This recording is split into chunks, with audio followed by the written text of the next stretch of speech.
Hi there, and welcome to Outlaw Icons, where history bleeds through the cracks of the underworld.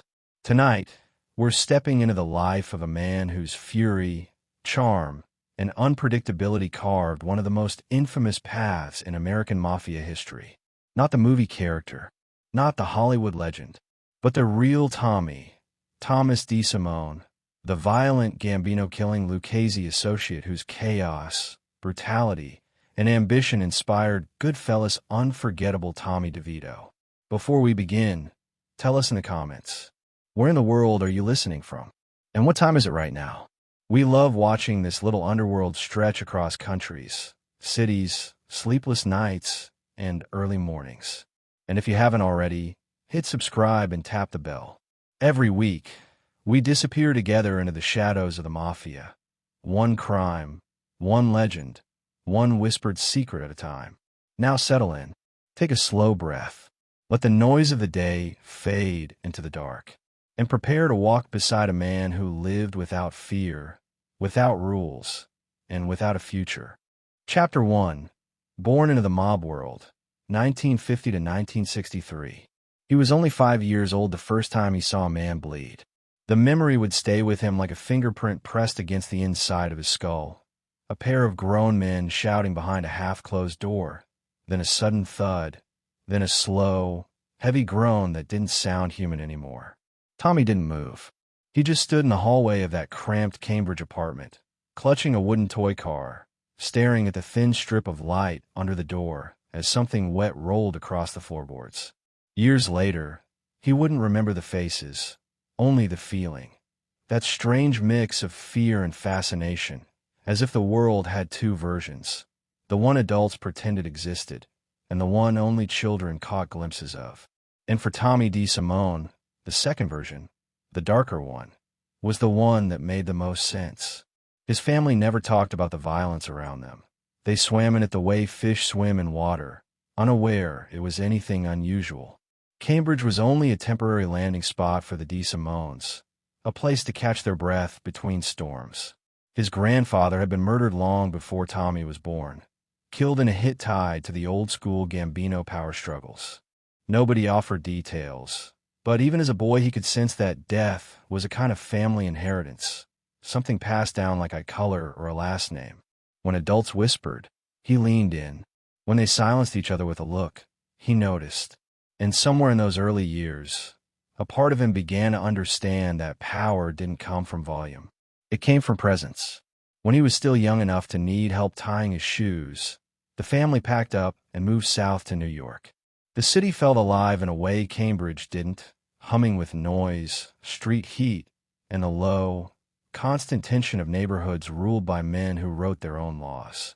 His parents didn't explain why they moved, but his older siblings already knew the truth. New York wasn't an escape. It was a homecoming. It was where the DeSimones belonged, among people who believed in loyalty, fear, and the kind of respect that only violence could earn. Tommy absorbed this world before he fully understood it. His brothers were already involved in things he wasn't supposed to ask questions about. His uncles spoke in coded language, switching to Sicilian whenever the conversation drifted toward business. And every few weeks, some quiet stranger would stop by the apartment, exchange envelopes, or sit at the kitchen table with a cigarette burning low between their fingers. The rules of this world weren't written down, but Tommy learned them early. Don't ask. Don't repeat. Don't flinch. When someone older told you to leave the room, you left. When someone looked at you too long, you looked away unless you wanted trouble. And when men with expensive shoes and thicker accents came over, you kept your voice soft and your hands still. Children in mob families understood these rules instinctively, the way kids in other households understood bedtime or sharing toys. But Tommy had something different inside him, a spark that didn't dim, even in front of the tough men everyone else tiptoed around. It wasn't arrogance. It was something more dangerous. He didn't fear them. By the time he reached grade school, teachers noticed what adults at home had already sensed. He had a temper that arrived without warning, sharp and explosive, like electricity snapping out of a wire. One minute he was quiet, the next he was swinging at another kid without thinking, fueled by an instinct he couldn't control. Authority figures tried to talk him down, but lecturing Tommy was like holding your hands up against a storm. He listened for a moment, eyes blank and thoughtful, and then the anger returned like a reflex. Kids whispered about him, not the way children gossip, but the way they talk about a wild dog loose in the yard. Unpredictable, unstable, yet magnetically impossible to ignore. His mother tried to soften him, worried that something in him was burning too hot. She cooked his favorite meals, brushed his hair gently, kissed him on the forehead before school. But a mother's warmth could only reach so far in a world built on cold realities. His father, meanwhile, watched Tommy with a different kind of concern. Not the worry that something was wrong with him, but the suspicion that something powerful had taken root. He saw the fists, the quick reactions, the refusal to back down. He recognized the signs, because he had seen them before in men who later became part of darker histories. To some families, a short fuse was a problem. To families like theirs, it was a potential asset. New York hardened him quickly. On the street, insults weren't just insults. They were tests. Every shove was a question. Are you weak? Are you prey? Tommy refused to be either. One afternoon after school, two older boys cornered him by a chain-link fence. They were bigger, louder, confident in the way bullies always are when they think numbers guarantee victory. Tommy didn't hesitate. He struck first, fast, and without warning, surprising them both. One ran. The other stayed behind, not because he wanted to, but because Tommy didn't give him a choice. Adults intervened eventually, pulling Tommy off as he continued swinging. There was something unsettling in how calm he looked afterward, breathing hard but expression almost peaceful, as if the violence had quieted something inside him. Word of that fight made its way home. His father didn't scold him. Instead, he gave Tommy a look he'd never forget, a mixture of approval, worry, and inevitability. The kind of look a man gives when he realizes the path ahead has already been chosen.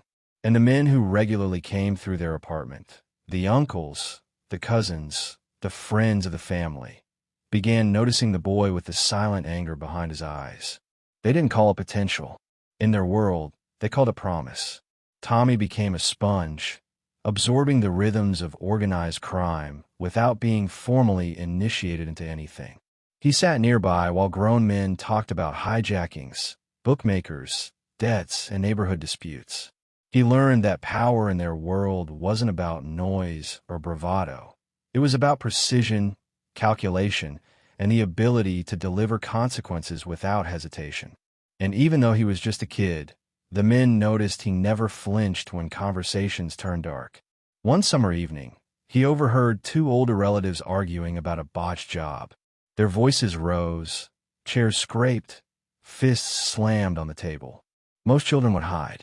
Tommy stepped closer, not out of curiosity, but instinct, like someone drawn to heat, even when they know a burn is coming. He didn't speak. He didn't blink. He simply watched one of the men pace back and forth until the argument ended abruptly with a quiet, cold handshake. It was the moment Tommy realized something important. Nothing in the mob was truly unpredictable. Even violence had rules, rhythms, and expectations. That understanding settled into him early, like a seed that would later grow into something deadly. School became secondary. His real education happened on sidewalks, in smoky kitchens, in alleys where men whispered about problems that needed solving. He learned who controlled which neighborhoods, who owed money, who had gone missing, and why missing was just a polite word for something permanent. He picked up slang, learned the difference between a friend, an acquaintance, and someone who didn't yet know he should be afraid. And slowly, his own reputation began to take shape. Adults stopped treating him like a kid. They didn't give him tasks, but they watched him. They tested him the way you test the strength of a chain, pulling just hard enough to see if it would snap. And Tommy, whether he realized it or not, passed every test. He kept quiet. He followed unspoken rules. Most importantly, he never showed fear. Fear, after all, was the one thing their world consumed like fuel. And Tommy seemed to have been born without it. His brothers were deep in the life by then, involving crimes he was only starting to understand. He idolized them, not because they were older, but because they walked with a swagger that came from belonging to something bigger than themselves. He wanted that belonging, that purpose, even if he couldn't put it into words. To him, the mob wasn't evil. It was simply the family trade, like fishing, carpentry, or running a neighborhood store. Only in their trade, mistakes didn't get you fired, they got you buried. He saw the contradiction in his mother's eyes every time the phone rang late at night, pride wrapped in dread. She loved her sons fiercely, but she knew the world they were drawn to, the world their relatives had lived and died in. She understood the cost. And with Tommy, she saw the storm coming long before anyone else did. But storms are impossible to stop when they've already begun gathering. As he approached adolescence, something inside him sharpened. His temper grew more controlled, but more dangerous. He no longer exploded without warning. Instead, he simmered, calculating the right moment to strike. That shift made him even more unpredictable to those around him. Kids who once mocked him now avoided him. Adults who once dismissed him began watching him closely, as if waiting to see what kind of man he would become. By the early 1960s, the DeSimone family was fully entrenched in New York's criminal underworld. Connections to the Lucchese family ran deep. Ties to the Gambino family stretched into old grudges and older alliances. The soil Tommy grew up in wasn't just violent. It was historic, tangled in decades of blood feuds, power plays, and patriarchs who built empires brick by brick, body by body. And as Tommy moved toward his teenage years, the men around him began to see the outline of his future taking shape. He had the bloodline, the temperament, the fearlessness. All he needed was opportunity. What nobody realized yet. Not his father, not his brothers, not even Tommy himself, was just how far that combination would take him and how violently it would all end. Because the boy who watched blood on the floor in Cambridge was about to step into a world where spilling blood wasn't an accident. It was a calling. And soon, everyone in New York would know his name, though very few would dare say it out loud. Chapter 2. The DeSimone Mafia Lineage. He grew up believing that a man's past could follow him long after death, the way a shadow stretches across pavement, even after the sun has dipped below the skyline. For Tommy DeSimone, that shadow wasn't metaphorical. It was blood. It was memory. It was a lineage carved out by men whose choices were written in violence and sealed in the cracks of New York's underworld. Long before he ever held a gun or raised his voice in anger, Tommy was already living inside a story that had been written for him by men he never got the chance to meet. The first ghost in that story was his grandfather, Thomas DeSimone Sr., a man whose reputation lingered like cigarette smoke in every whispered conversation around the family table.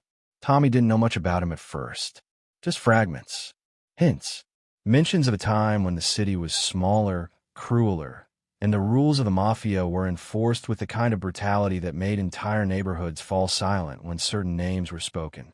His grandfather had been a man with connections to the original generation of mob bosses, linked to families that would later rise into the powerful five. But the detail that stuck, the detail that shaped the DeSimone identity, was that he had been murdered by hitmen connected to the early Gambino circles, killers who answered to Albert Anastasia, a man the newspapers once called the Lord High Executioner. To a child, the story didn't make sense. How could someone's grandfather be killed in a way that adults discussed with lowered eyes and tightened jaws? How could something so dark be part of something so ordinary? But to the DeSimones, this old murder wasn't just a memory. It was a marker, a reminder that their blood had been spilled in battles no one outside their world would ever fully understand.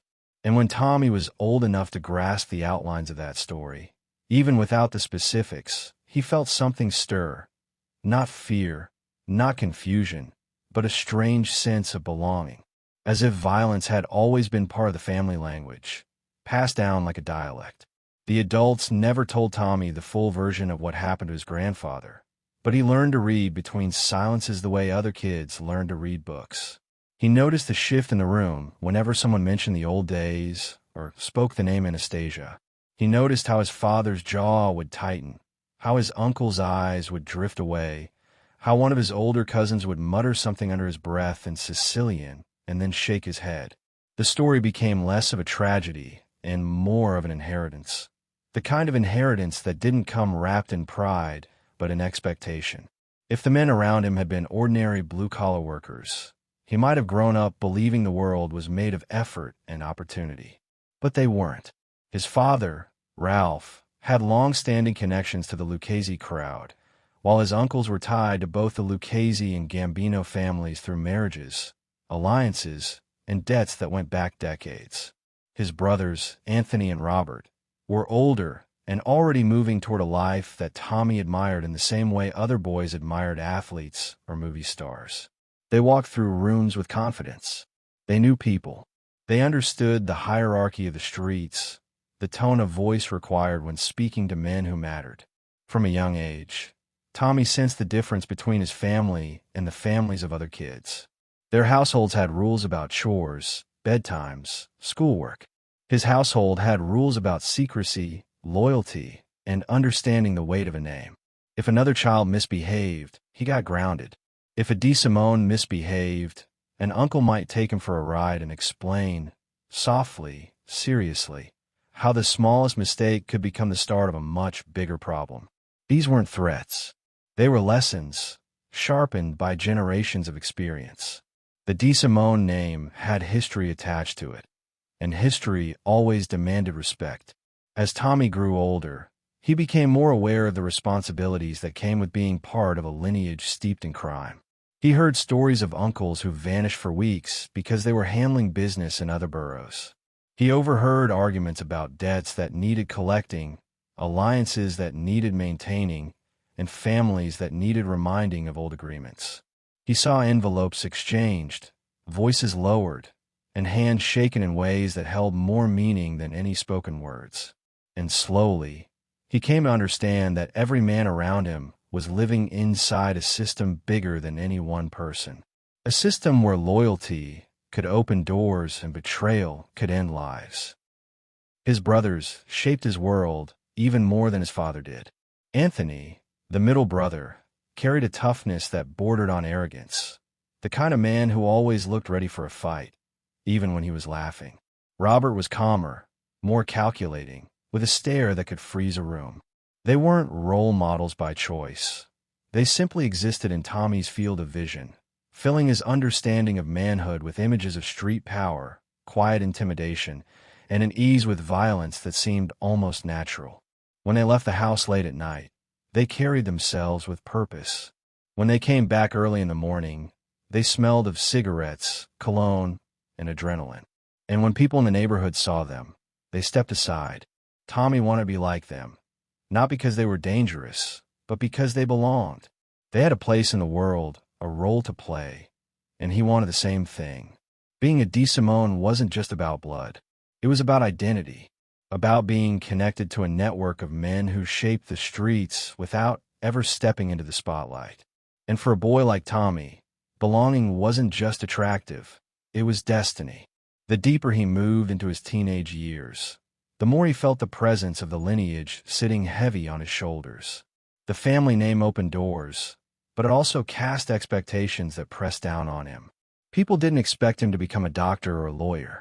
They expected him to become exactly what the generations before him had been, a man who understood the language of the streets, who could read danger in a heartbeat, and who could stand firm when others stepped back. His mother, who carried softer memories of life before violence, tried to shield him from the pressure. She hoped that he might be different, that maybe the spark in him could be steered toward something safer. But even she knew better. A mother can hope, but she can also see what lives behind her son's eyes. And in Tommy's eyes, she saw the same fire that had driven his grandfather, the same temper that had gotten Anthony into trouble more times than she could count, and the same darkness that Robert kept hidden behind his calm exterior. The DeSimone line was a complicated one, part tragedy, part pride, part inevitability. Every generation had its fighters, its loyal soldiers, its men who went too far. And in that sense, Tommy wasn't unique. He was simply the next chapter. But what set him apart was the intensity, with which he absorbed everything around him. He didn't just watch. He studied. He didn't just listen. He remembered. He didn't just admire violence. He understood it. There was a moment when he was around 12 years old that marked a turning point in how the men around him viewed him. A distant cousin, drunk and loud, made a crude remark in the kitchen during a family gathering. Most kids would shrink away or wait for an adult to intervene. Tommy didn't. He stepped forward, his face blank, and told the man to watch his mouth. The room froze. Conversation stopped. Even the cousin sobered a little when he saw the steady, unblinking stare of the boy standing in front of him. One of Tommy's uncles pulled him aside afterward, not to scold him, but to tell him he had the look. The look that meant he wasn't afraid of older men. The look that meant he would grow into a certain kind of man, whether he wanted to or not. The lineage was already carving him into shape. The men in the family began sharing stories around him more freely. Not details, those were always guarded, but pieces of history, small glimpses into the life they lived. They talked about the old neighborhoods, the bosses who had once run the boroughs, the war between factions that had ended in blood and betrayals decades before Tommy's birth. He listened as if the stories held instructions. And in a way they did. Every tale about a mistake became a warning. Every tale about a triumph became a blueprint. The past wasn't just memory. It was a manual for survival. But there was another layer to these stories, one that Tommy absorbed even without fully understanding it. The DeSimone name carried wounds as well as pride. His grandfather's murder wasn't just a piece of history. It was a reminder that his family had debts, alliances, and old scars woven into New York's criminal fabric. And those scars shaped how outsiders treated them. Some showed respect. Some kept distance. Some harbored grudges that had lasted longer than many of the men involved. Tommy grew up with the sense that he was part of a long game. A game where moves had been made years before he was born, where the consequences of those moves still echoed across the families. And as he moved into his teenage years, he started to feel the subtle pull of that game calling him forward. The way people looked at him changed. The way his uncles spoke to him shifted. The way his brothers involved him, cautiously at first, then more openly, made it clear that he was no longer just a boy observing from the sidelines. He was becoming part of the machinery, part of the legacy, part of the bloodline that had already taken lives and would take more before it ran dry. His grandfather's murder, once a distant story, now felt like an invisible guide pushing him forward. His brother's reputations created a path he had no choice but to follow. His uncle's influence shaped his instincts, and the quiet expectations in his father's expression, a mixture of pride and inevitability, solidified everything. By the time he reached the cusp of adulthood, Tommy didn't just understand his lineage. He embodied it. He carried the weight of his family's name, not like a burden, but like a weapon, ready, waiting, forged by generations of men who had lived and died by rules written in violence. And yet, the truth none of them knew, not his father, not his brothers, not even Tommy himself, was that the bloodline they were so proud of would one day be the exact reason his life ended the way it did. Because the past doesn't stay buried in the Mafia. It waits. It remembers. And soon, Tommy would learn just how deeply his family's history was woven into the fate that was already closing in on him. Chapter 3. Teenage Years in East New York, 1963 to 1967. He was barely a teenager when New York finally swallowed him whole. The city had always been loud, fast, unpredictable, but East New York held a different kind of pulse, one that matched the rhythm already forming inside Tommy DeSimone. It was a neighborhood where the pavement carried stories, where men leaned on brick walls as if they owned the ground beneath them, and where every corner seemed to hum with a secret. For most kids, East New York in the early 1960s was a place to avoid trouble. For Tommy, it was where he felt most alive, as if the streets themselves were waiting for him, whispering his name long before anyone in the life ever knew it. He walked those blocks with the restless energy of a kid who didn't quite fit the usual mold. He wasn't the type to joke around on stoops or chase a ball into the street. He wasn't the kid who blended into a group. Even then, he moved differently. His shoulders stayed loose, but his eyes stayed alert. He had the same controlled stillness as the older men who lingered near the social clubs, the ones who watched everything without seeming to watch at all. For a teenager, that kind of composure wasn't normal. It was learned, absorbed, the natural evolution of growing up in a family where silence taught more than words ever could. School barely held his attention. Teachers marked him as smart, but impossible to manage. He had a way of staring through authority, as if he were measuring the distance between patience and violence. One moment calm, the next clenched and ready to explode. His temper wasn't childish or dramatic. It was sharp, sudden, and frighteningly precise. If someone pushed him, even lightly, he snapped before thought could catch up. The guidance counselor once suggested therapy or anger support. His father laughed. His mother simply closed her eyes. Therapy wasn't for boys like Tommy. Control wasn't either. The streets provided their own education, and Tommy embraced it with a hunger that unsettled even the men who understood the appeal. He learned the unwritten rules quickly. Never look too long at a stranger. Never run unless you need to. Never open your mouth before you've read the room. He practiced these lessons instinctively, the same way some kids practice shooting hoops or playing guitar. But where others learn for fun, he learned because he understood that one wrong move could determine whether a man lived or disappeared. Even at his age, he felt the tension woven into the sidewalks, the knowledge that the men leaning against storefronts weren't just passing time. They were watching. They were measuring. And once in a while, they were deciding whether someone needed to be taught a lesson. Tommy's brothers had already carved out space in that world. Anthony and Robert were names that carried weight in certain circles, weight that could intimidate or protect, depending on who spoke them.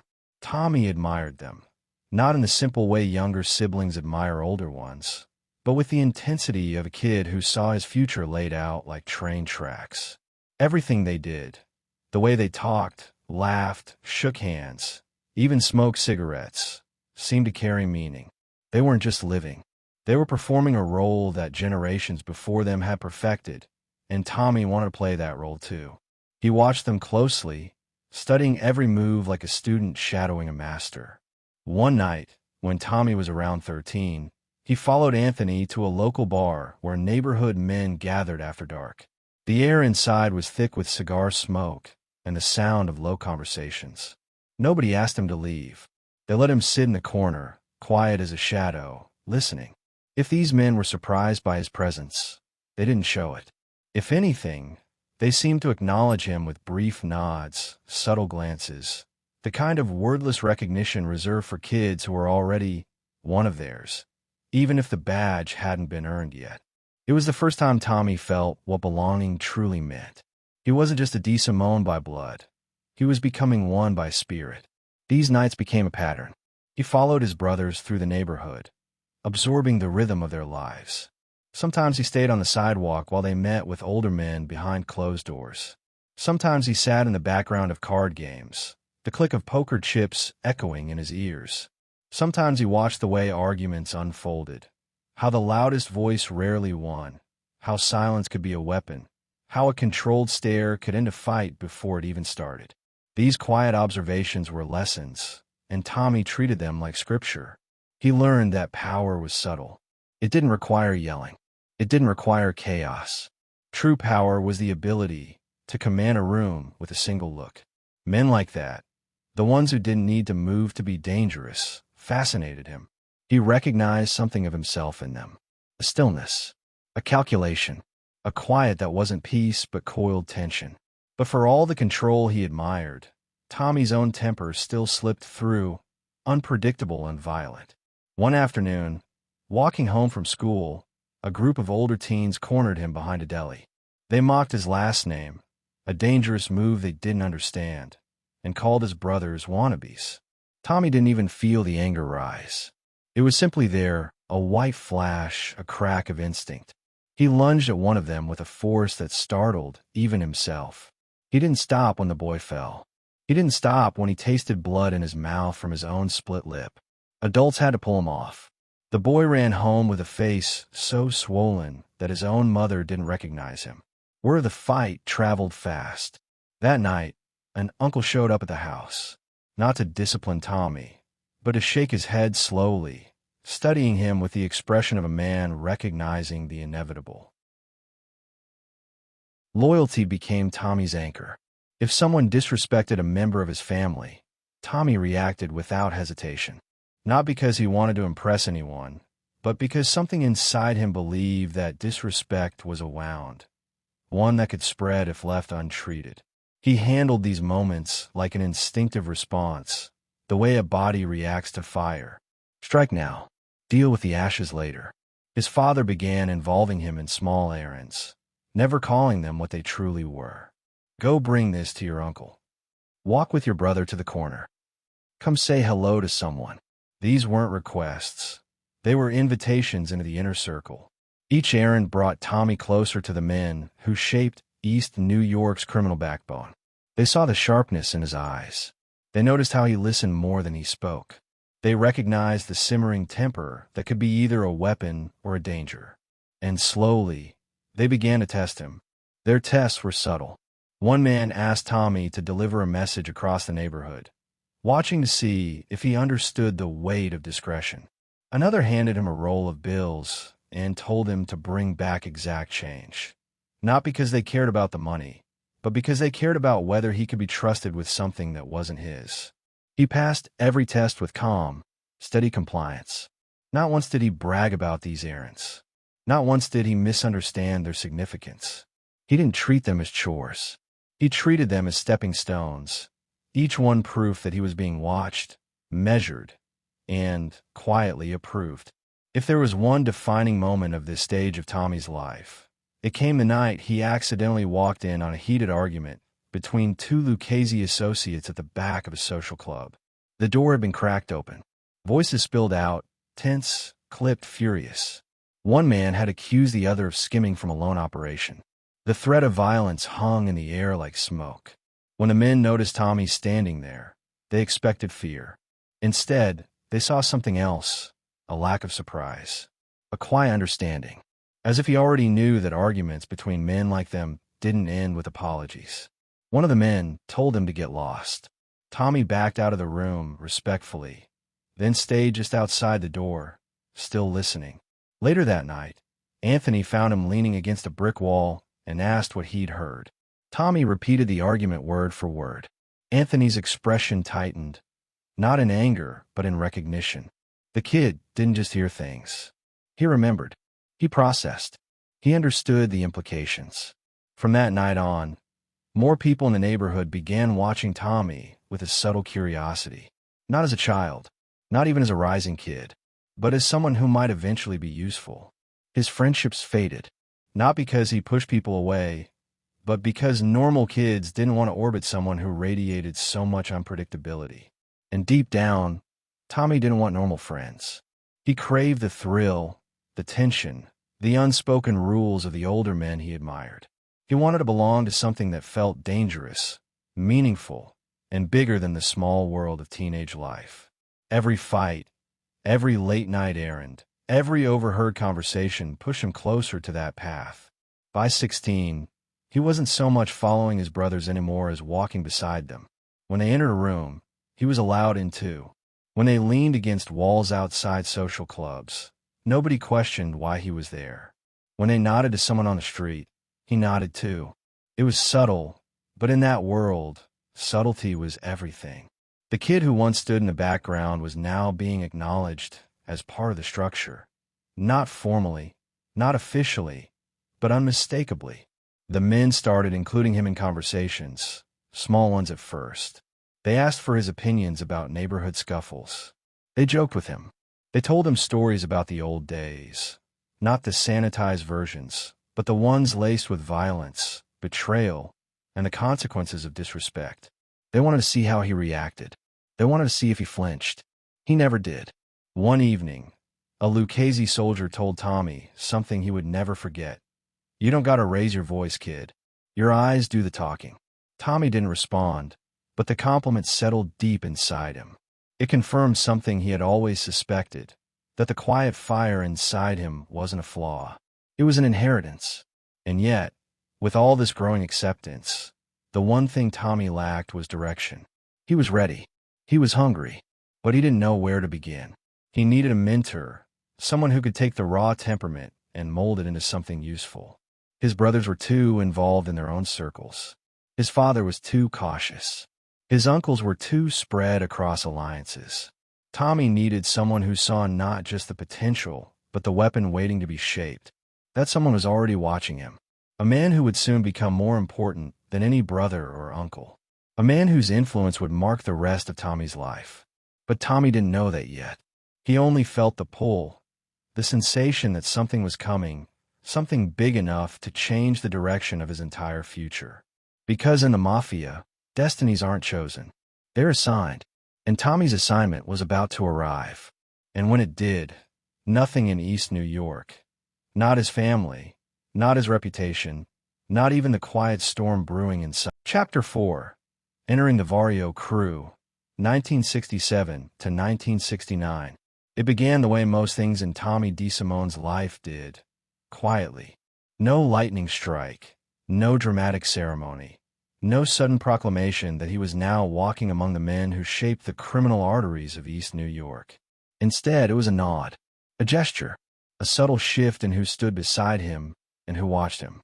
Tommy didn't realize at the time that the nod came from Paul Vario himself, a man whose presence could tighten the air in a room, a man whose reputation traveled through neighborhoods long before he ever physically stepped into them. At first, Tommy only knew that he was being noticed. It was later he understood he was being recruited.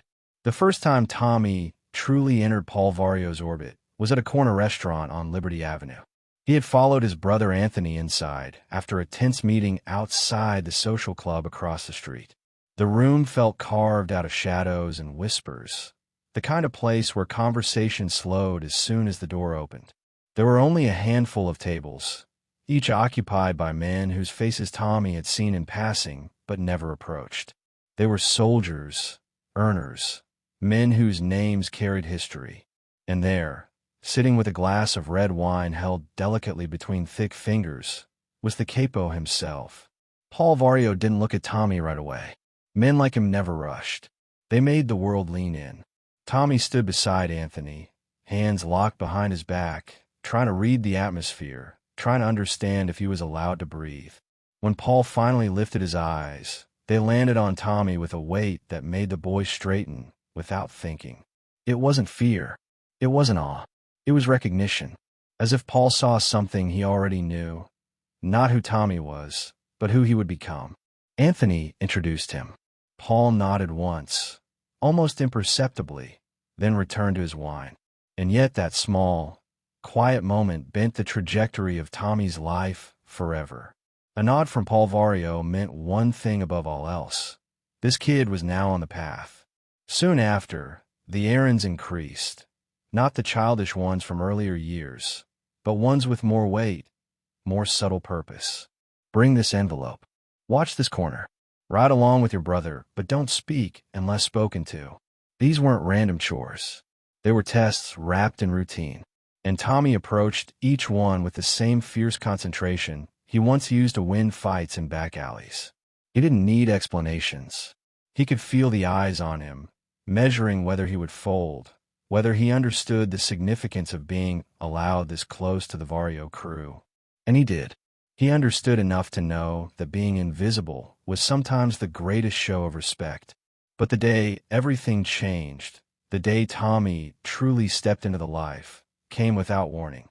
It happened on a hot afternoon in the summer of 1967, a day so humid the air felt like wet cloth. Tommy had just finished a simple run for one of Paul's lieutenants when he returned to the social club to find Jimmy Burke standing outside. Jimmy was impossible to ignore. Tall, broad-shouldered, always wearing a grin that never quite reached his eyes, the kind of grin a man uses when he knows more than everyone else in the room. Jimmy wasn't just respected. He was feared, admired, envied, hated, sometimes all at once. He had a reputation for being able to talk his way out of anything and kill his way out of everything else. Unlike Paul, Jimmy wasn't quiet. He didn't need to be.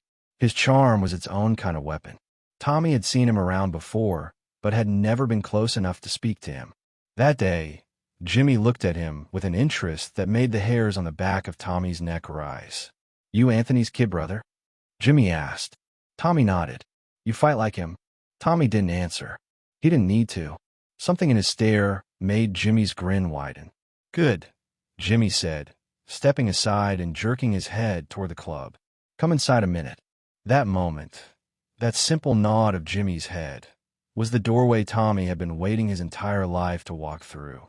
It wasn't Paul Vario who initiated him. It wasn't Anthony or Robert. It was Jimmy Burke, the most charismatic and dangerous man in the Lucchese family's orbit. Jimmy saw something in Tommy the same way Paul had, potential wrapped in volatility.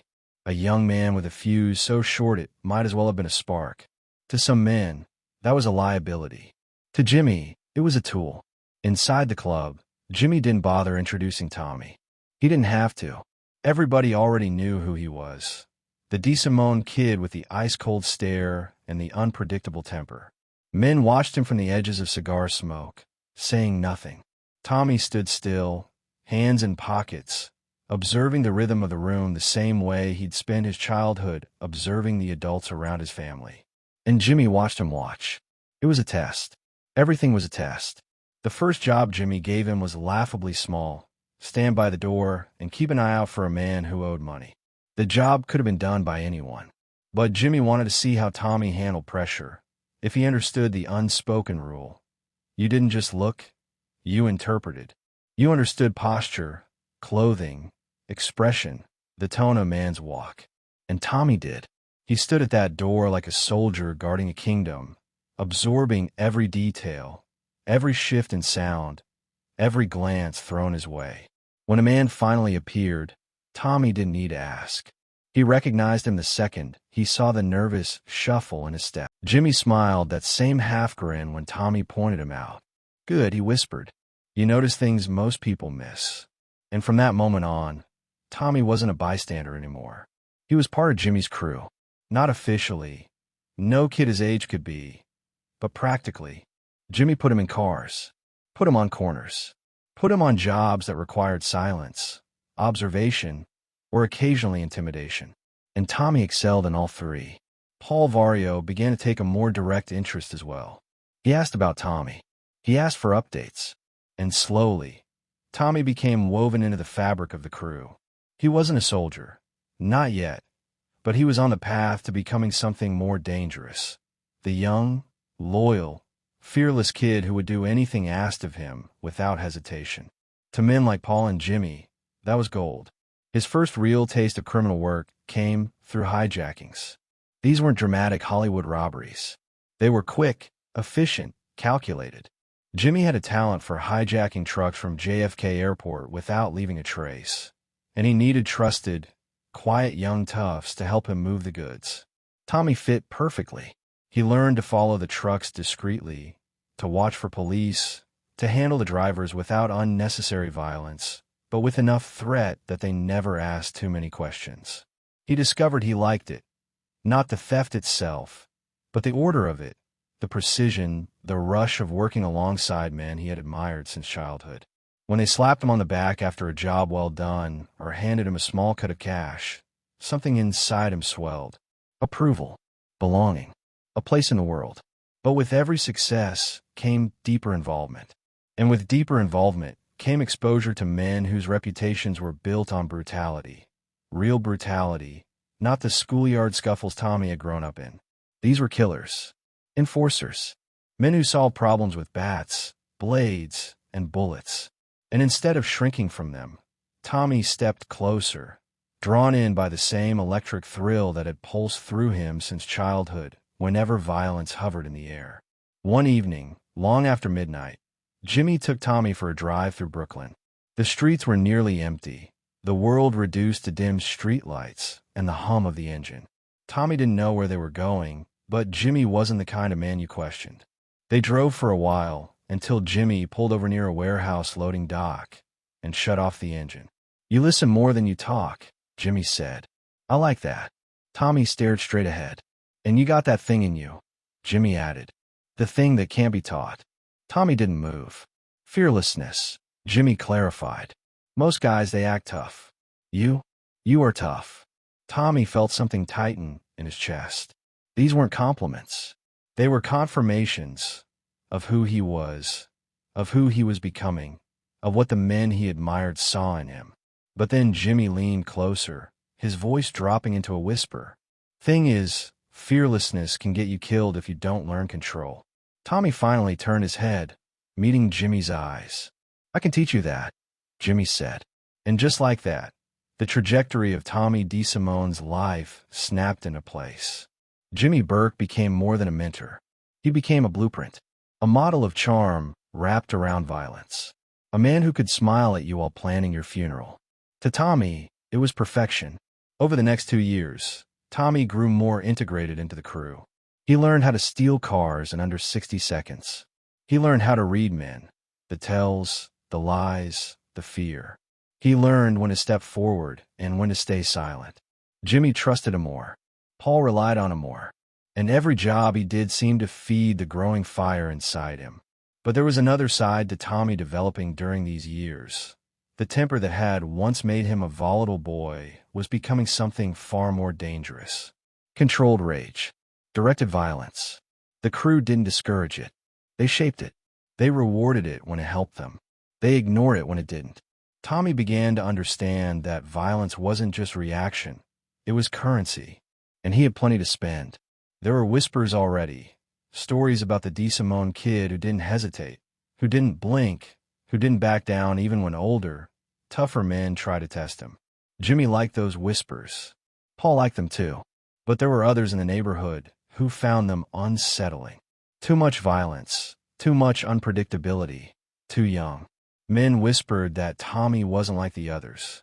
He wasn't calculated. He wasn't methodical. He was raw, a blade without a handle. Tommy heard those whispers, and instead of shrinking, he leaned into them. He embraced the role. He let the city see what he wanted it to see. A young man rising fast, fearless, sharp-edged, ready for the life. But beneath that rising reputation, beneath the growing acceptance, beneath the quiet smiles from Paul and the approving nods from Jimmy, something else had begun to form. Something dangerous, something irreversible. Because the moment Tommy entered the Vario crew, the clock started ticking. The violence he craved would soon find him. The loyalty he valued would soon be tested. And the life he wanted so badly would eventually demand a price he never saw coming. The kid who walked through that door on Liberty Avenue was gone. In his place stood a young man the Mafia had begun shaping, and the world was about to learn what kind of weapon they had forged. Chapter 5. The Killing of Michael Spider, Gienko, 1970. The night began like so many others in that cramped, smoky basement bar, a place drenched in shadows, where the air hung heavy with the smell of cheap whiskey, sweat, and the muted tension of men who lived their entire lives one mistake away from the grave. Somewhere underground in Brooklyn, under dim yellow bulbs that flickered like nervous heartbeats, laughter bounced against paneled walls while cards slapped rhythmically against the table. It was a familiar melody, the soundtrack of countless late nights where wise guys try to forget their problems by drowning them in booze and bravado. And on this particular night, among the men crowded around the table, Tommy DeSimone sat with a grin that didn't quite reach his eyes, the kind of grin that always warned something inside him was coiled tight, waiting for the wrong moment to snap. He had been drinking, not enough to blur his focus, but enough to loosen the fuse he barely kept in check on the best of days. Streets outside hummed with the usual noise of a city that never slept, but down in that bar, the world shrank to a few men, a deck of cards, a bottle, and the presence of a kid, a wiry, nervous kid named Michael Gienko. They called him Spider because he moved quickly, quietly, always skittering around the tables to refill glasses or wipe up spills. He wasn't part of the life. He was barely old enough to shave. Just a kid trying to make tips in a world where tips came from men who could end your life as quickly as they could hand you $1. Spider shouldn't have been there. Everyone knew it. But jobs were hard, and bars like this didn't ask for paperwork. They asked for obedience. And Spider was obedient. Too much so the kind of obedient that made him prey in a room full of predators. Tommy watched him out of the corner of his eye at first, studying the slight shake in the kid's hands, the cautious way he poured drinks, the way he kept his gaze down. To most of the men, Spider was invisible. To Tommy, he was something else entirely, a spark of annoyance waiting to become a flame. The tension that would explode later didn't start with violence. It started with a joke, a stupid, careless comment tossed into the smoke-filled air as Spider passed a glass of whiskey to one of the players. Someone teased him about the way he moved, about how jumpy he looked. Someone else laughed, and then Tommy joined in. Not because the joke was funny, but because it was aimed downward, and downward was where Tommy's temper thrived. He said something sharp, something meant to cut, the kind of comment that made the other men exchange glances. Spider tried to laugh it off, but the forced smile only irritated Tommy further. That was Tommy's weakness.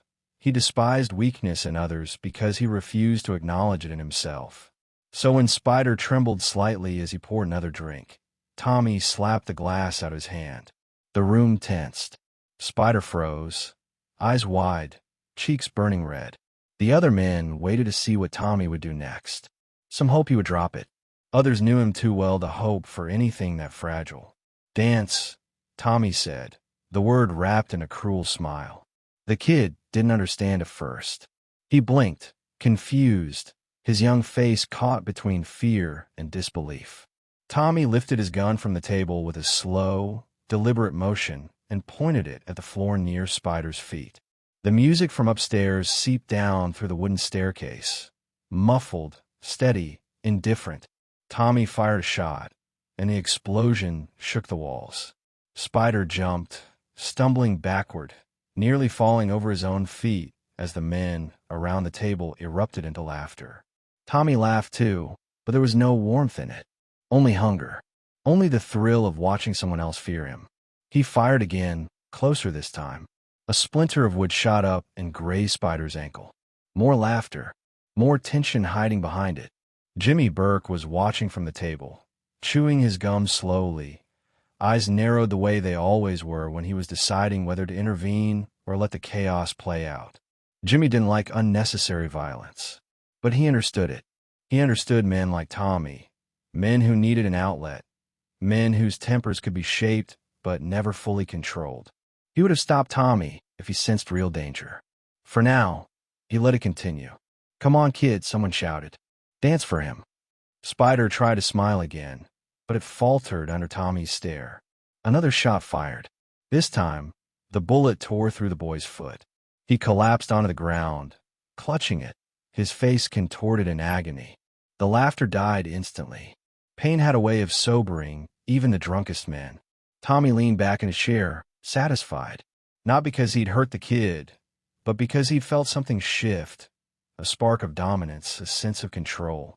Violence, to him, was confirmation that he belonged, that he mattered. Spider was helped off the floor. Someone shouted for rags. Someone else poured whiskey over the wound, and Spider bit down on his lip to keep from screaming. It should have ended there.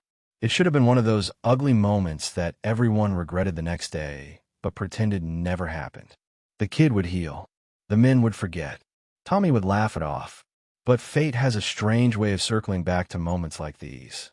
And a few weeks later, the same basement bar, the same table, the same men, and the same kid once again crossed paths, this time with a limp, a bandage, and a quiet determination not to show fear.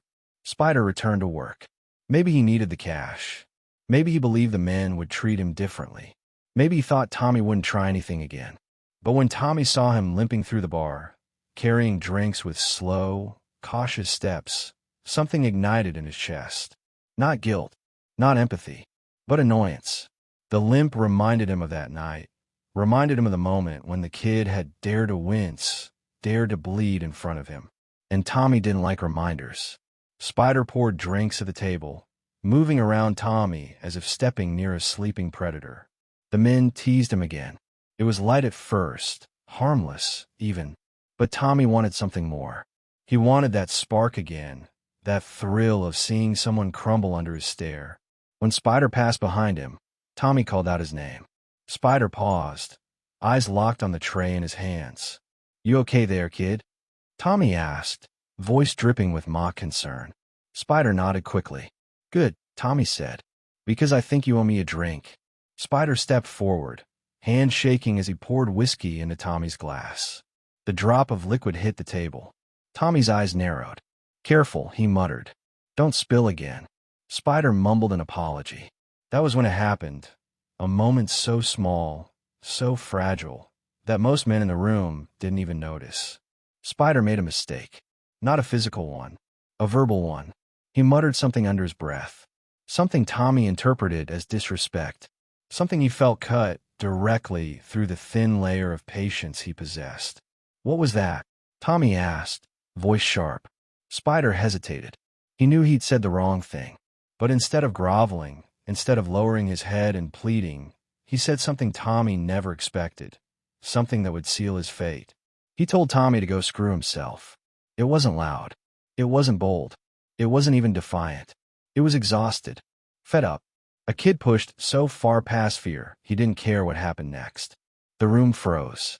Every man at that table felt the air change. Even Jimmy sat up straighter, gum paused between his teeth. They all knew Tommy. They knew what he was capable of. And they knew this kid had just stepped onto the thinnest ice imaginable. Tommy didn't yell. He didn't threaten. He didn't make a scene. He simply stood. The silence was terrifying. Spider took one step back. His breath caught in his throat. "Say it again," Tommy whispered. Spider didn't. He didn't have to. The gunshot cracked through the room like a death sentence. The bullet hit Spider square in the chest, slamming him backward into the wooden wall. He collapsed instantly, eyes wide, mouth open, breath gone. Blood spread across his shirt. Thick, dark, final.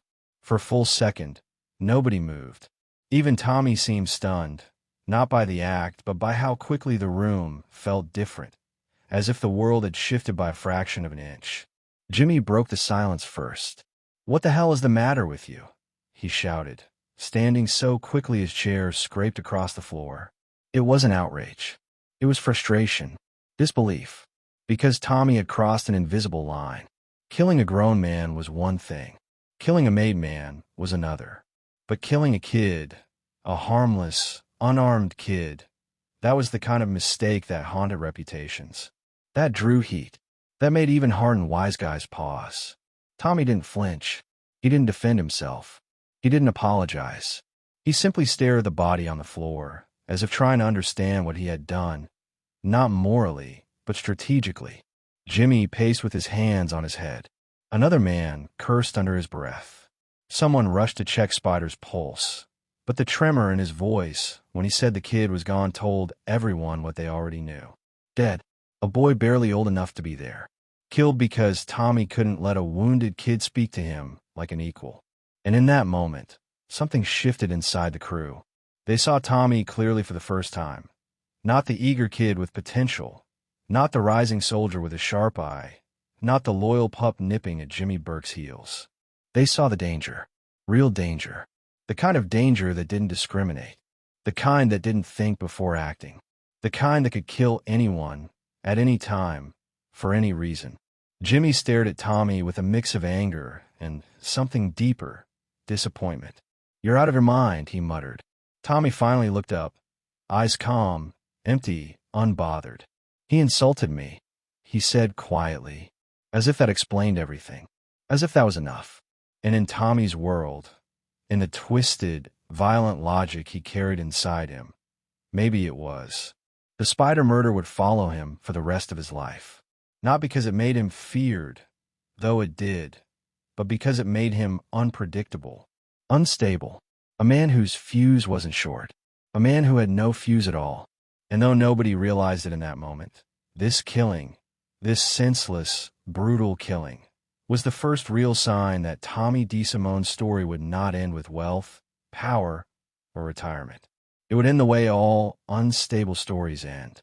Suddenly, violently, without warning, just like the shot that killed Spider. Chapter 6. The Murder of Billy Batts, 1970. He should never have come back. That was the whispered sentiment long before anyone said the name Billy Bats out loud. Some men leave prison with gratitude for getting another chance. Others leave with a long memory. Billy Bats returned to New York the way a storm returns to a coastline.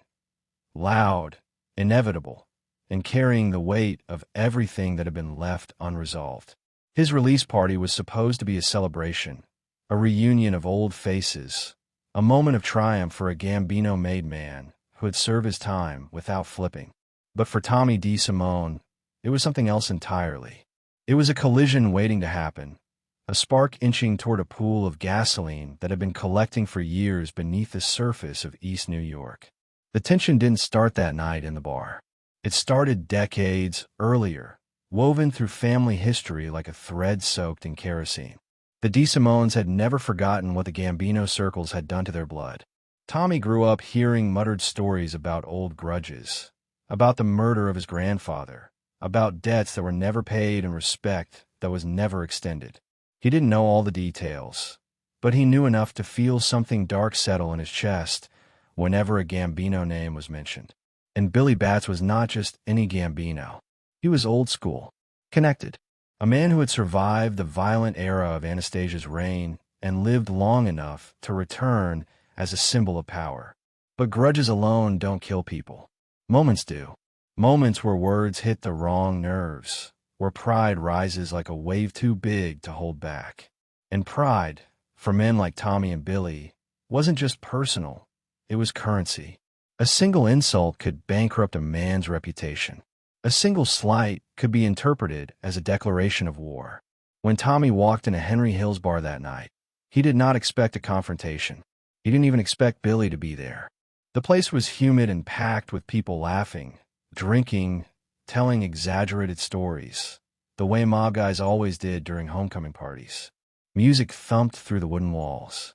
Some men danced, others smoked, others leaned close to whisper about deals that would start the next morning. The air felt alive, buzzing with the false optimism of men who believed prison time was a badge of honor, not a reminder of how quickly the world could take everything from you. Tommy walked with that familiar swagger, calm but alert, confident but coiled. At 20 years old, he wasn't a kid anymore. He carried himself like someone who belonged. His eyes scanned the room automatically, reading every face, calculating every threat. And then he saw Billy Bats.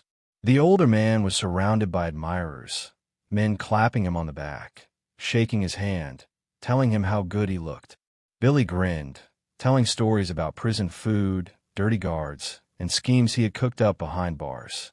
He was loud, charming, comfortable in his skin, the kind of man who could command a room just by standing in it.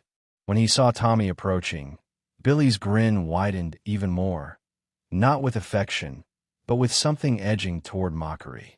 Billy had known Tommy as a kid, a skinny teenager who shined shoes outside the clubs. And prisoners have a way of freezing time in their minds. To Billy, Tommy was still the kid with polish on his fingers and hunger in his eyes. Well, Billy said, pointing a finger toward Tommy. Look who's here. Tommy DeSimone, the little shoeshine boy all grown up. Some men chuckled. Tommy didn't. Billy clapped him on the shoulder, squeezing harder than necessary, leaning in to speak louder than the music. Hey kid, what you say? Go get your shine box. The words didn't land like an insult. They landed like a hammer. Heavy, final, unmistakable. Conversations around them slowed. Men turned their heads. The tone shifted so subtly that only the most alert noticed, but Tommy noticed everything. His jaw clenched, almost invisibly. His eyes darkened, losing whatever glimmer of amusement they had held a moment ago. Inside him, something old and dangerous stirred. It wasn't just the words. It was the disrespect, the dismissal, the reminder that, in Billy's mind, Tommy was still a nobody. A kid, a servant. Tommy forced a smile, the kind that stretched too tight across his face. For a moment, he tried to laugh it off, tried to act like it didn't sting. But his eyes betrayed him, sharp, cold, calculating. Jimmy Burke saw that look from across the room and felt the first flicker of concern. Jimmy knew Tommy, knew his temper, knew the pattern. Insult, Silence, explosion.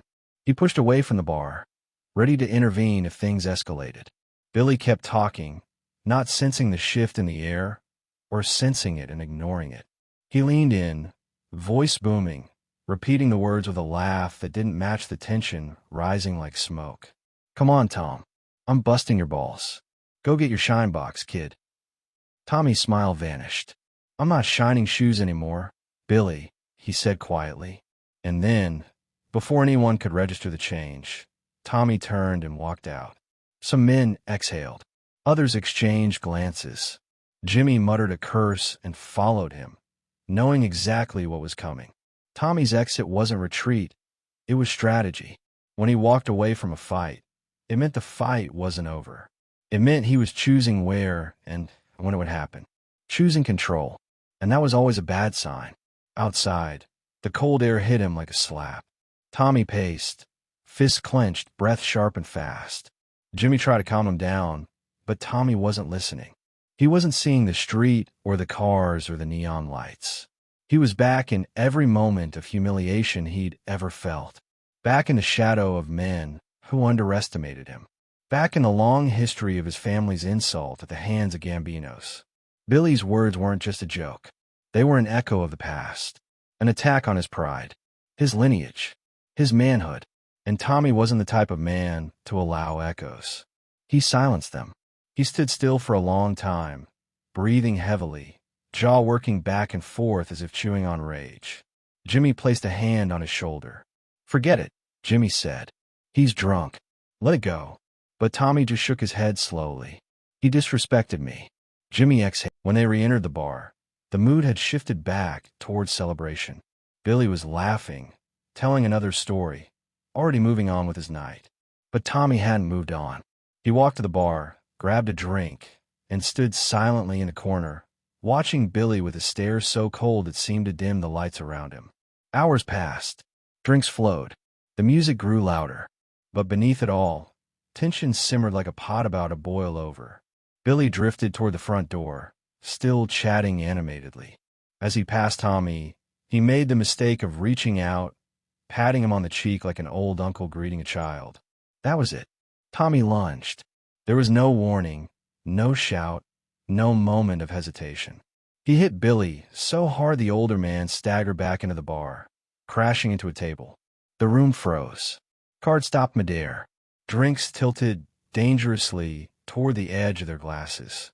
Tommy pounced, fists flying with a fury that had no direction, no restraint, no fear. Billy tried to shield himself, but Tommy's rage was volcanic. Years of instinct, pride, and inherited violence erupted through him. Jimmy rushed forward, trying to pull Tommy away, but even he struggled. Tommy's strength in moments like this wasn't physical, it was spiritual. Pure, undiluted rage born from a lifetime of barely controlled fire. Billy hit the ground. Tommy didn't stop. He kicked him, stomped him, punched him until the older man's face caved under the assault. Someone shouted. Someone else tried to intervene. But the room was locked in stunned paralysis. Nobody dared step between a DeSimone in full fury. When Tommy finally paused, panting heavily, Billy wasn't moving.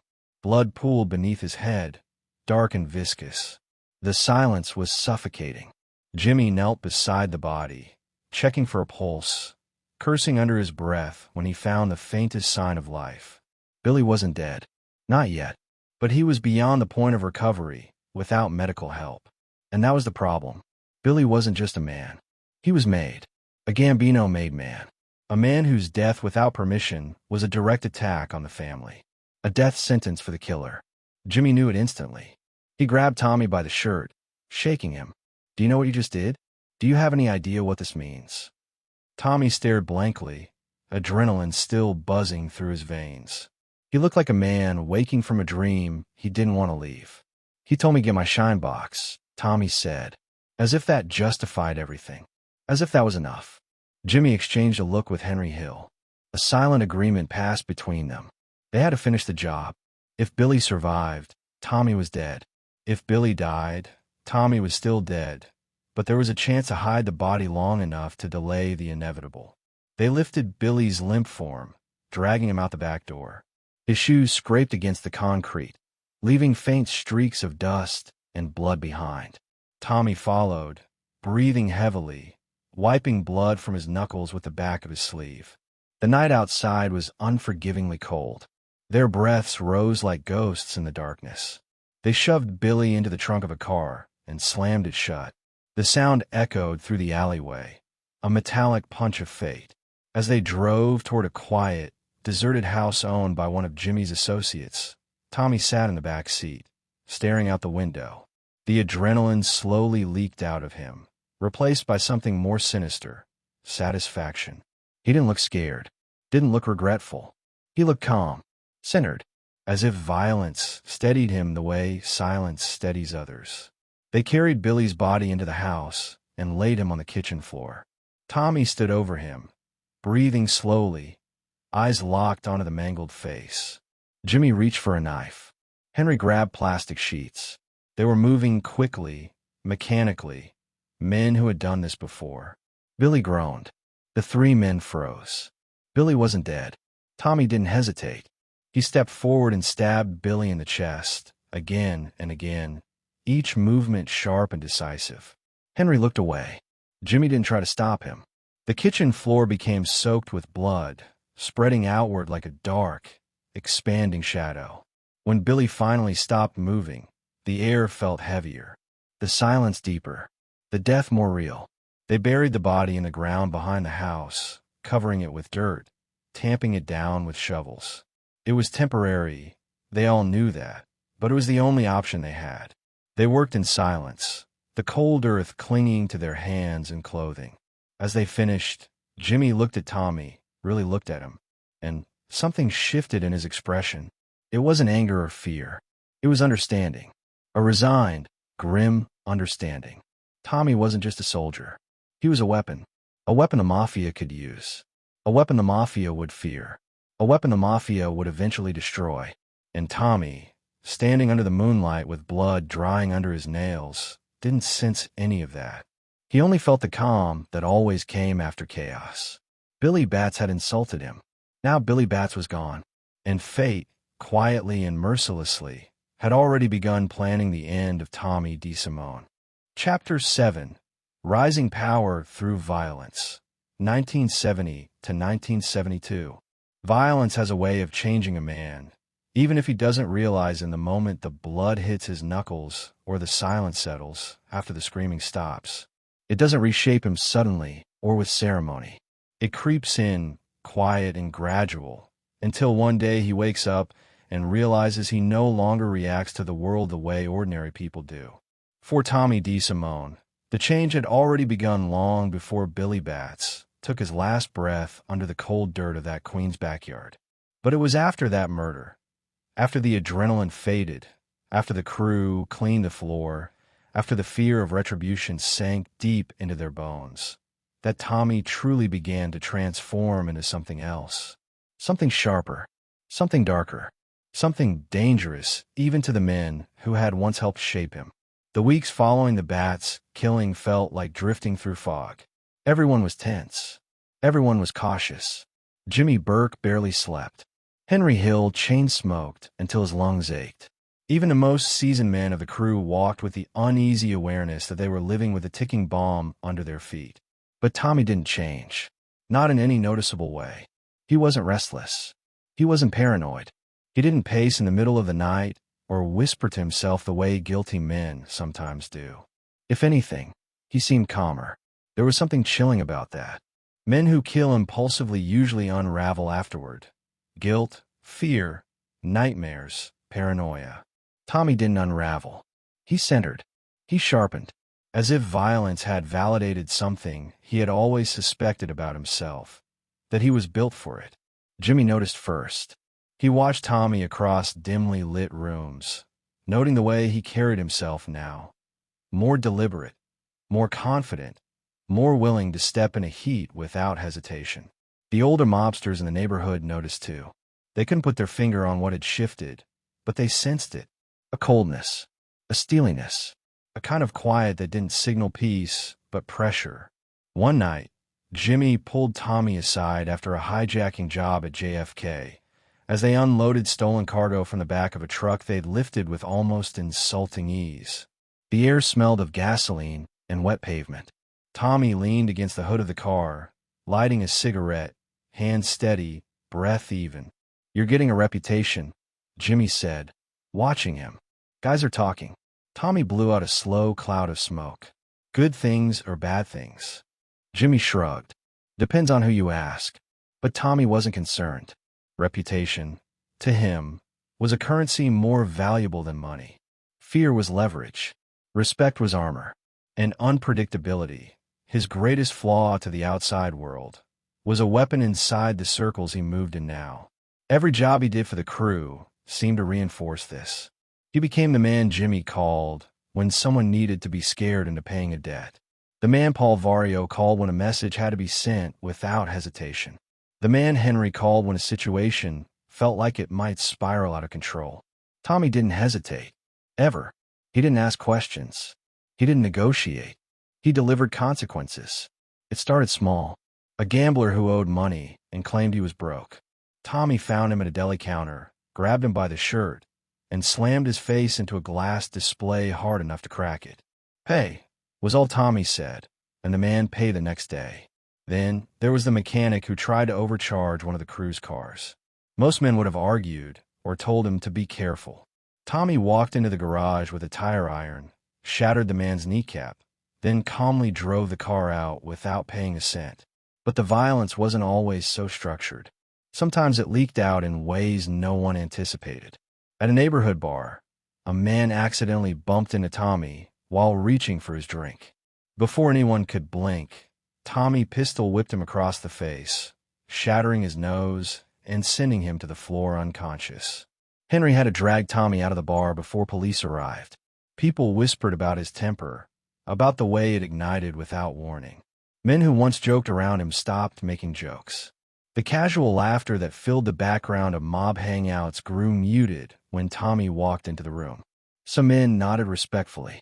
Others kept their eyes low. A few simply avoided him altogether. Jimmy recognized the danger in that last part.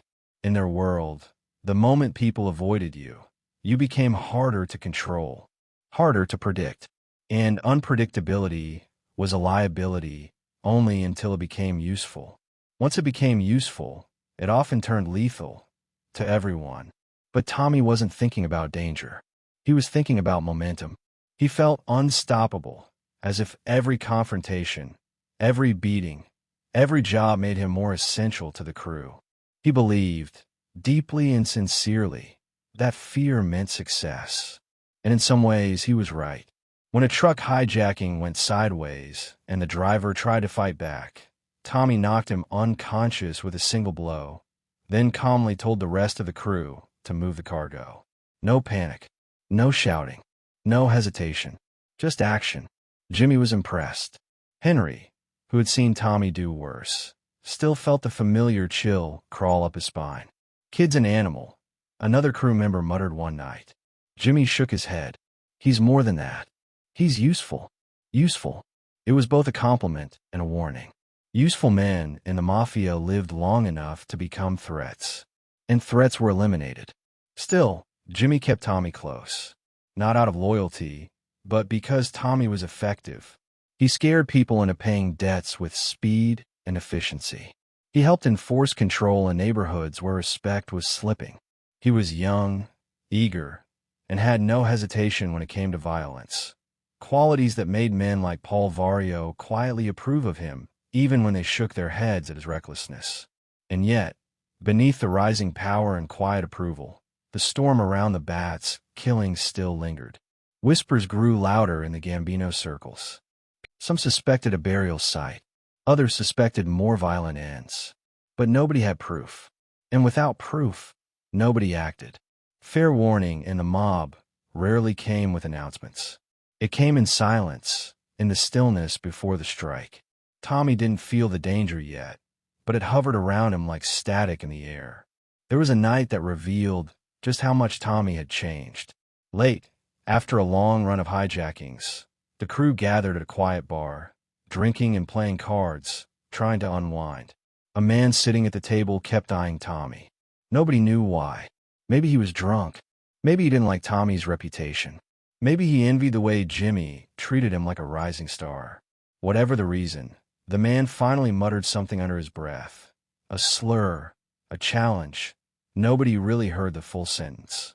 What they did hear was Tommy, standing abruptly, the chair scraping backward with a screech that cut through the smoke-filled silence. "What did you say?" Tommy asked. The man laughed nervously. "Relax, kid. Didn't mean nothing." "Wrong answer." Tommy punched him so hard the man toppled backward off his chair, his head cracking against the floor. The bar erupted, people shouting, scrambling to break it up. But Tommy didn't stop. He dragged the man up by the collar, slammed him onto the table, and raised a broken bottle to his throat. It took Jimmy and 2 others to pull him off. When the man lay bleeding on the ground, Tommy didn't apologize, didn't explain, didn't even blink. He simply wiped the blood off his hands and returned to his seat, as if nothing unusual had happened. Jimmy sat across from him, breathing hard, trying to collect himself. "You can't do that every time someone opens their mouth," Jimmy said. Tommy looked up, eyes cold, almost confused. "He disrespected me." It was always the same answer, the same justification, the same trigger. Respect, to Tommy, wasn't just a word. It was law. When violated, he became judge, jury, and executioner without a second thought. Henry once said that Tommy had 2 modes, calm or catastrophic. There was no middle ground. And as his reputation grew, so did the fear around him. Men who once pushed him now avoided him, which only fed his ego. He believed he was untouchable. He believed he was rising. And in many ways, he was. He became Jimmy's right hand on hijackings. He became Paul's favorite enforcer. He became the man people called when silence needed to be enforced without anyone ever speaking the reason why. But every rise carries a shadow. And Tommy's shadow grew longer each time his temper flared. Each time a man ended up in a hospital bed because he looked at him the wrong way. Each time he solved a problem with fists before words had a chance to form. There was a moment that perfectly captured the contradiction inside him. One morning, Tommy visited his mother, sat at her table, ate breakfast like any normal son. She brushed his hair with her fingers, kissed the top of his head, and told him to stay safe. He smiled, soft, genuine, almost boyish.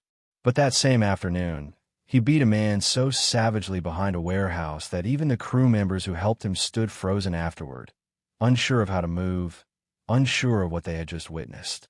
"You enjoyed that," one of them whispered. Tommy didn't deny it. He just walked away, humming softly to himself. By 1972, Tommy DeSimone was no longer a rising figure in the Lucchese orbit. He was a force, a storm, a quiet, controlled monster who could charm a woman at a diner in the morning and bury a body at night, without his heartbeat changing. Jimmy knew the truth, even if he didn't say it out loud. Tommy was useful, but he was a liability. Paul knew it too. Henry knew it best of all. The violence was no longer something Tommy carried. It was something he became. And the men who stood closest to him could feel the shift in temperature every time he walked into a room. They felt the weight of his presence, the unpredictability of his silence, the inevitability of his next explosion. Tommy thought he was rising, and he was. But the higher he climbed, the more dangerous the air became. His violence made him valuable. His violence made him feared. His violence made him powerful. And his violence would be the one thing that sealed his fate. Long before he realized it, long before he sensed the danger, long before the Mafia began whispering about what to do with him, Tommy DeSimone had already crossed the line, and there was no way back. Chapter 8. The Murder of Ronald Foxy Gerro, 1971. Trouble never arrived in Tommy DeSimone's world like a warning bell. It didn't ring loudly or march toward him with fanfare. Trouble came quietly, disguised as ordinary moments, slipping through cracks in the night like smoke searching for oxygen. And in 1971, that smoke found Tommy in the form of a man named Ronald Foxy Gerro, a Gambino associate with a temper of his own, a short fuse not unlike Tommy's, and a history that crossed paths with the DeSimone family in a way that made conflict almost inevitable. The stories would later swirl with half-truths and speculation, but everyone who knew the two men understood one thing. They were never meant to coexist peacefully. Their worlds overlapped just enough to guarantee collision. For weeks before the killing, the tension between them pulsed silently beneath the surface of East New York like a vein ready to burst. Foxy wasn't some forgettable face in the background. He had friends in the Gambino family, powerful friends. He carried himself with the kind of swagger that came from knowing he had backing. And like Tommy, he was young, hungry, and quick to throw fists before words. But Foxy's grudge was personal, deep. It started with a fight, a simple, stupid street fight over a woman, over pride, over something so trivial it barely made sense to anyone looking back. Something about Tommy's brother. Something about an insult thrown too loudly, too publicly. Something Foxy made sure everyone heard, so Tommy couldn't pretend it wasn't meant for him. Pride was a fragile thing in the Mafia. Once cracked, it rarely healed. The night it all unraveled. The city felt unusually still. The humidity lay heavy over the sidewalks, pressing the neon glow of passing cars into the slick pavement. Up in the apartments, fans buzzed uselessly against the heat. Down on the streets, the usual chatter seemed muted, as if everyone sensed something dark lingering in the air. Tommy walked through the neighborhood with that familiar blend of confidence and tension, like a man who knew he was being watched, but didn't care who was watching. Inside him, something simmered, a slow, controlled anger that didn't flare up immediately, but instead heated steadily, rising with every step he took toward the place where Foxy was known to hang out. Tommy didn't drink that night, didn't joke, didn't talk much.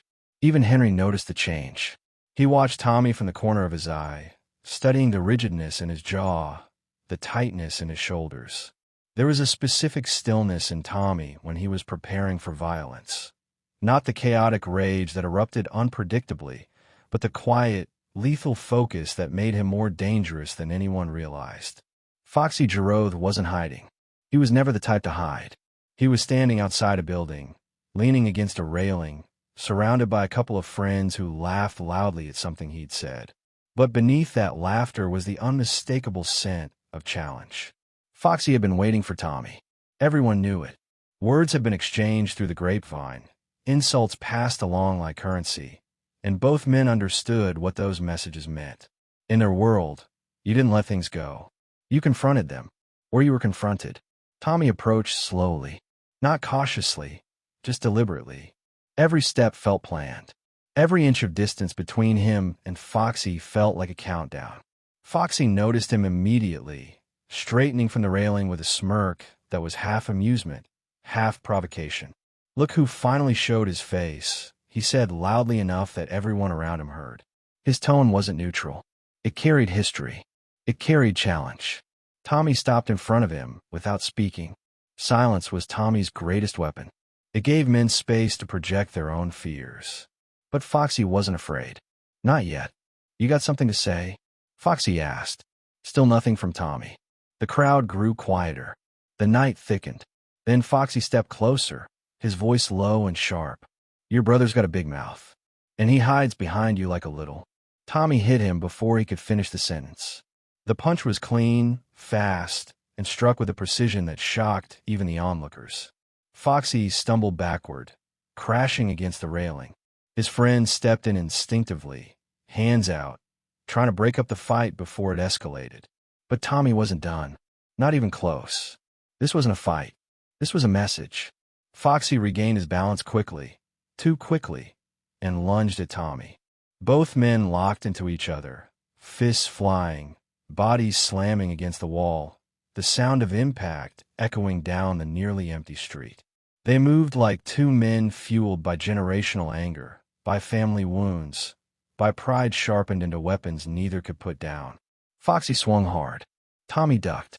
Foxy's fist smashed against brick.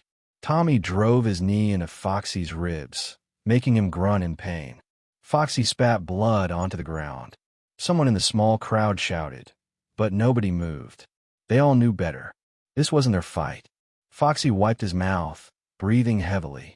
"You think you scare me?" he hissed. Tommy didn't answer. He didn't need to. His silence was more threatening than any words he could have spoken. Foxy pulled something from his waistband. A knife. Gasps broke through the crowd. And for a moment, a brief, suspended moment, the entire world seemed to stop. Tommy didn't flinch. He moved forward. Not backward. Not sideways. Forward. And that tiny decision, that refusal to retreat, sealed Foxy's fate. The fight shifted in an instant. The knife glinted under the streetlight as Foxy slashed. Tommy dodged the blade, grabbed Foxy's wrist, twisted hard. The knife clattered to the ground. Foxy lunged again, furious, but now Tommy had the advantage. The crowd could see the change. The second Tommy realized he wasn't just defending himself. He was ending it. A gunshot cracked through the night. One. Single. Shot.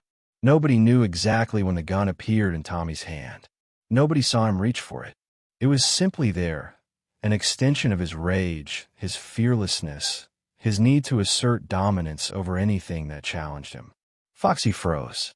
For a split second, he looked confused, angry, shocked, and then his knees buckled. His body collapsed in on itself, slumping onto the pavement with a sickening finality. Blood spread out slowly beneath him, staining the concrete. The crowd scattered immediately, sprinting into alleys, diving behind cars, vanishing into the darkness.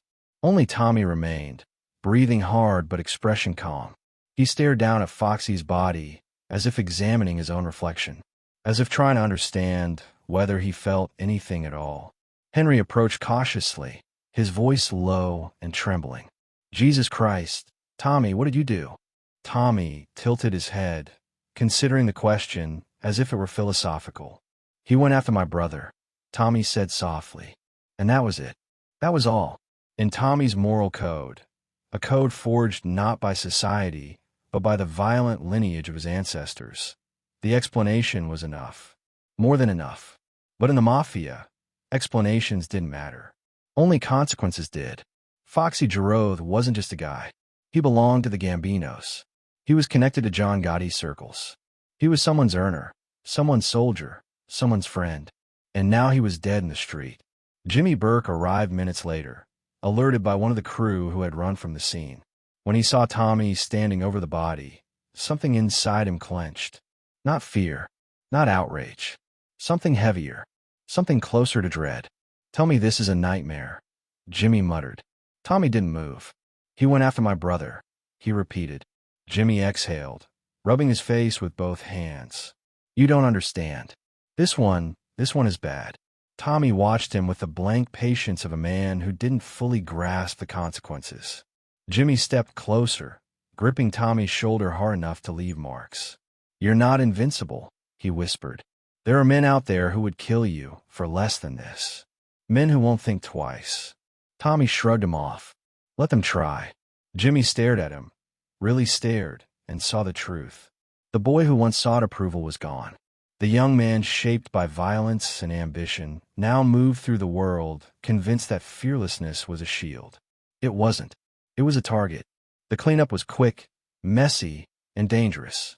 Jimmy and Henry dragged Foxy's body away, trying to avoid witnesses, trying to figure out a story that might buy time before the Gambinos came asking questions.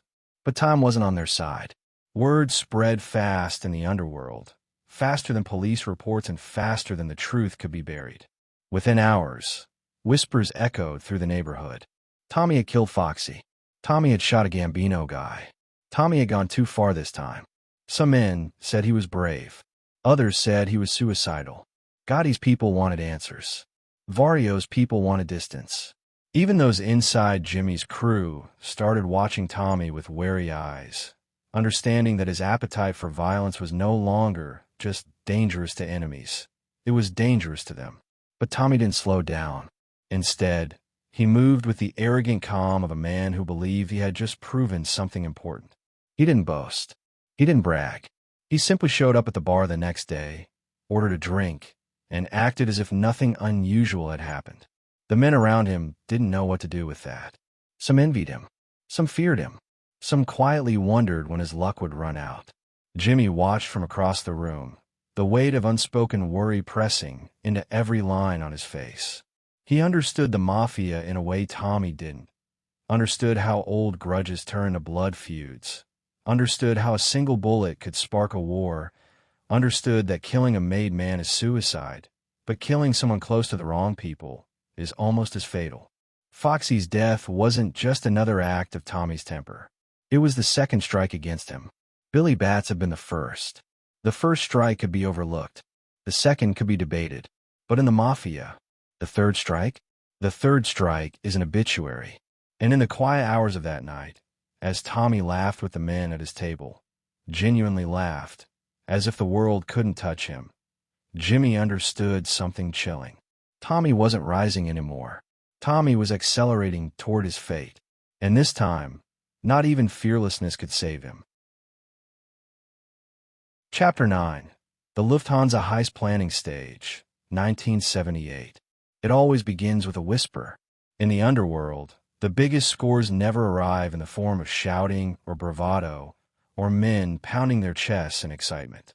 They come quietly, sliding into the ears of the right people at the right time, carried by rumor, shaped by greed, sharpened by desperation. And in 1978, that whisper came from a man named Marty Krugman, a bookie with a nervous laugh, a brilliant memory for debts, and a habit of talking too much when he felt he wasn't being appreciated. He didn't look like the kind of man who could set in motion one of the largest cash robberies in American history. But that's the thing about the criminal world. The loudest explosions often come from the smallest fuses. The seed of the Lufthansa heist was planted long before Jimmy Burke ever laid eyes on the plan. It started with whispers about cash shipments flown into JFK from overseas, untraceable money carried in by couriers, stacks of bills from German banks being transported quietly through the airport. Workers talked. Security guards talked. Eventually, Marty Krugman talked. And when Marty talked, he talked to the one man he believed could turn whispers into fortune. Jimmy Burke. By the time the idea reached Jimmy's ears, the pieces were already forming. Marty had heard there were millions, literal millions, sitting in unsecured vaults inside the Lufthansa cargo building. Cash flown in from currency exchanges in Germany. Loose, vulnerable, tempting. No armored trucks. No alarms worth mentioning. Just lax airport employees, tired guards, and the kind of carelessness that breeds opportunity. When Marty told Jimmy, he did it with a kind of frantic excitement, waving his hands, eyes shining. Jimmy listened quietly, taking in every detail, nodding slowly as if the weight of the heist pressed onto his mind like a boulder. Marty kept talking, making promises, swearing it could be done, insisting he knew people on the inside who could help. And in the corner of the room, leaning against the wall with the ease of a man who could blend into shadows without even trying, was Tommy DeSimone. Tommy had no idea yet what role he would play. He didn't need to. He understood the energy in the room, the shift in Jimmy's posture, the spark of hunger behind those calculating eyes. A heist like this wasn't just a crime. It was a legacy. It could set men up for life, or destroy them. Jimmy ended the meeting with a simple phrase, "Let me think about it." But he'd already made his decision. The moment Marty left the room, Jimmy turned to Tommy and Henry Hill. "If we do this right," Jimmy said, "no one will forget our names." He wasn't exaggerating. The potential payoff was massive, far bigger than the Air France job, bigger than any hijacking, bigger than anything the Lucchese crew had ever touched. But big money comes with big danger. And Jimmy wasn't stupid. He knew that pulling off a job like this required precision, discipline, and the right people. A single mistake could bring the entire FBI down on them. A single loose mouth could put every man involved in the ground. Jimmy's first task was simple: verification. He didn't plan anything until he was certain. So he sent Henry to talk to the airport guys, to get quieter, closer confirmations. Henry had connections everywhere: bartenders, baggage handlers, freight clerks, truck drivers. Men who owed him money. Men who trusted him. Men who wouldn't dare lie to him. One conversation led to another, and soon Henry returned with everything Jimmy needed to hear. It's real, Henry said. The cash is there. Jimmy nodded slowly, absorbing the information like fuel. Then we play it smart, Jimmy replied. No noise. No mistakes. But smart was not the default mode of most men Jimmy worked with. And he knew it. Which meant planning wasn't just about the heist. It was about control, choosing the right crew, and controlling the wrong ones. And that's where Tommy came in. Tommy wasn't the planner. He wasn't the mastermind. He wasn't the logistics guy. He was the enforcer, the hammer, the shock absorber for pressure. When tempers flared, Tommy calmed them, his way. When men got sloppy, Tommy motivated them. When risk grew too high, Tommy reduced it violently. He was the rising star of Jimmy's stable of soldiers, the one with enough ferocity to intimidate everyone and enough loyalty to never turn on the crew. But with the Lufthansa heist brewing, Tommy began to sense a shift. Jimmy wasn't just trusting him. He was testing him. Jimmy started calling him into more conversations. Not just jobs, but strategy sessions. Meetings where the talk wasn't about beating someone or collecting debts, but about logistics, timing, leverage. Tommy sat quietly, listening the way he did as a boy watching older men talk in his childhood kitchen. He wasn't a strategist, but he understood hierarchy. And he understood what it meant that Jimmy wanted him in the room. Inside Jimmy's mind, there were 3 puzzle pieces: the plan, the crew, and the cleanup. Cleanup was the part he trusted Tommy with most. The planning stage stretched on for weeks. Jimmy and Henry moved carefully, talking to the airport workers at night, walking through the terminals pretending to check on flights, memorizing guard shifts, timing patrols. They took note of who smoked where, who slept during the early morning hours, who left keys lying around, who was desperate enough for a little extra cash, who could be frightened into silence. Tommy followed them sometimes, staying back, absorbing the landscape. The airport at night had a strange beauty: vast, hollow corridors filled with echoes, distant machinery humming like a giant beast sleeping under the floor, the smell of jet fuel hanging in the air. Tommy didn't love the work. He loved the anticipation, the sense of standing on the edge. Every big job has a moment when it becomes real, when the planning stops being hypothetical and becomes undeniable. For the Lufthansa job, that moment arrived when Jimmy gathered Tommy, Henry, and a few selected men in a small, smoke-filled booth in a Queen's diner. Outside, traffic honked. Inside, the air felt thick with destiny. "Listen up," Jimmy said, leaning forward. "This is going to be the biggest thing we've ever done. Bigger than France. Bigger than anything in this city. But it only works if everyone here keeps their mouth shut." Everyone nodded. Tommy remained silent. Jimmy continued. "We need discipline. No bragging. No spending. No loose talk. You follow instructions, you get paid. You screw up." He didn't finish the sentence. He didn't need to. His eyes drifted to Tommy, and every man at that table understood exactly what would happen to anyone who jeopardized the heist. From that day on, the planning intensified. Every night brought new details. Maps, timelines, diagrams, schedules. Jimmy worked like a general preparing for war. Henry coordinated with the airport insiders, ensuring the right guys were on shift. Others scouted escape routes. Others arranged safe houses. Money men prepared clean vehicles and forged IDs. And Tommy? Tommy intimidated. He kept the crew in line.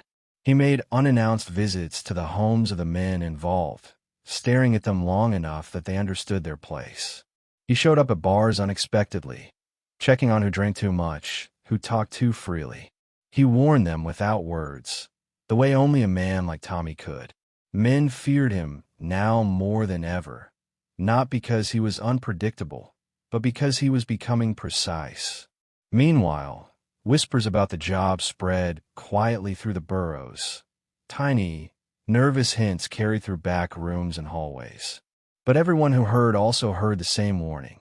Tommy was watching, and nobody wanted Tommy watching them. The deeper Tommy sank into the planning stage, the more he felt something strange inside him, something like pride. Not the flashy pride of men who loved flaunting money, but the deeper pride of a soldier chosen for something historic. Jimmy didn't say it out loud, but Tommy felt it. He wasn't just part of the crew. He was essential. Yet beneath the pride, a darker truth simmered. Tommy wasn't just being used as muscle. He was being groomed. Jimmy told him things he didn't tell others. Trusted him to handle small conflicts. Let him witness arguments with suppliers, excuses from airport inside men, half-panic confessions from nervous crew members. All of it gave Tommy a sense of authority he'd never tasted before. For the first time, he wasn't just reacting. He was shaping. But every high has a shadow. And in this heist, the shadow was paranoia. The planning dragged on for months, and with every passing week, the tension grew thicker. The crew started snapping at each other. The inside guys at the airport grew jittery. The thought of millions, literal millions, made weaker men sloppy. Some started boasting quietly. Others spent money they didn't have, anticipating the score.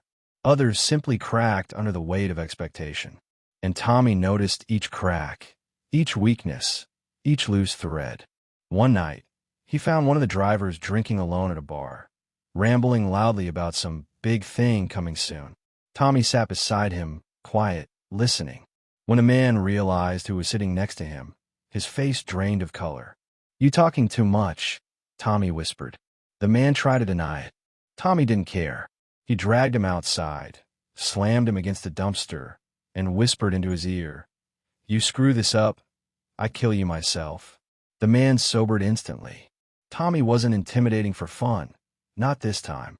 He was protecting the job, protecting Jimmy, protecting the future he believed he was being handed. But something else was happening beneath the surface. Something Jimmy hadn't planned for. Something dangerous. Tommy was beginning to believe he deserved more. He'd proven himself. He'd taken risks. He'd done the dirty work.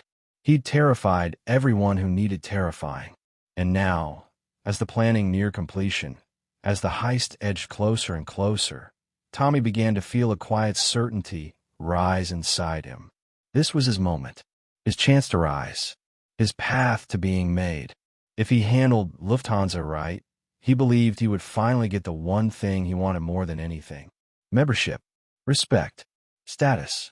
He wanted to be made officially. He wanted the ceremony, the ring kissing, the blessing from the bosses. He wanted the acknowledgement that he was no longer just a violent soldier. He was a future leader, and Jimmy knew this. Everyone knew, but nobody corrected him. Nobody warned him that the past could still reach for him, that the killing of Billy Batts still waited like a death sentence hidden in a drawer. Planning the heist gave Tommy purpose, but also gave him delusion, a dangerous one. Tommy wasn't just preparing to help Jimmy steal millions. He was preparing to step into a life he believed he deserved. He had no idea that the very job he was protecting would be the one that sealed his downfall.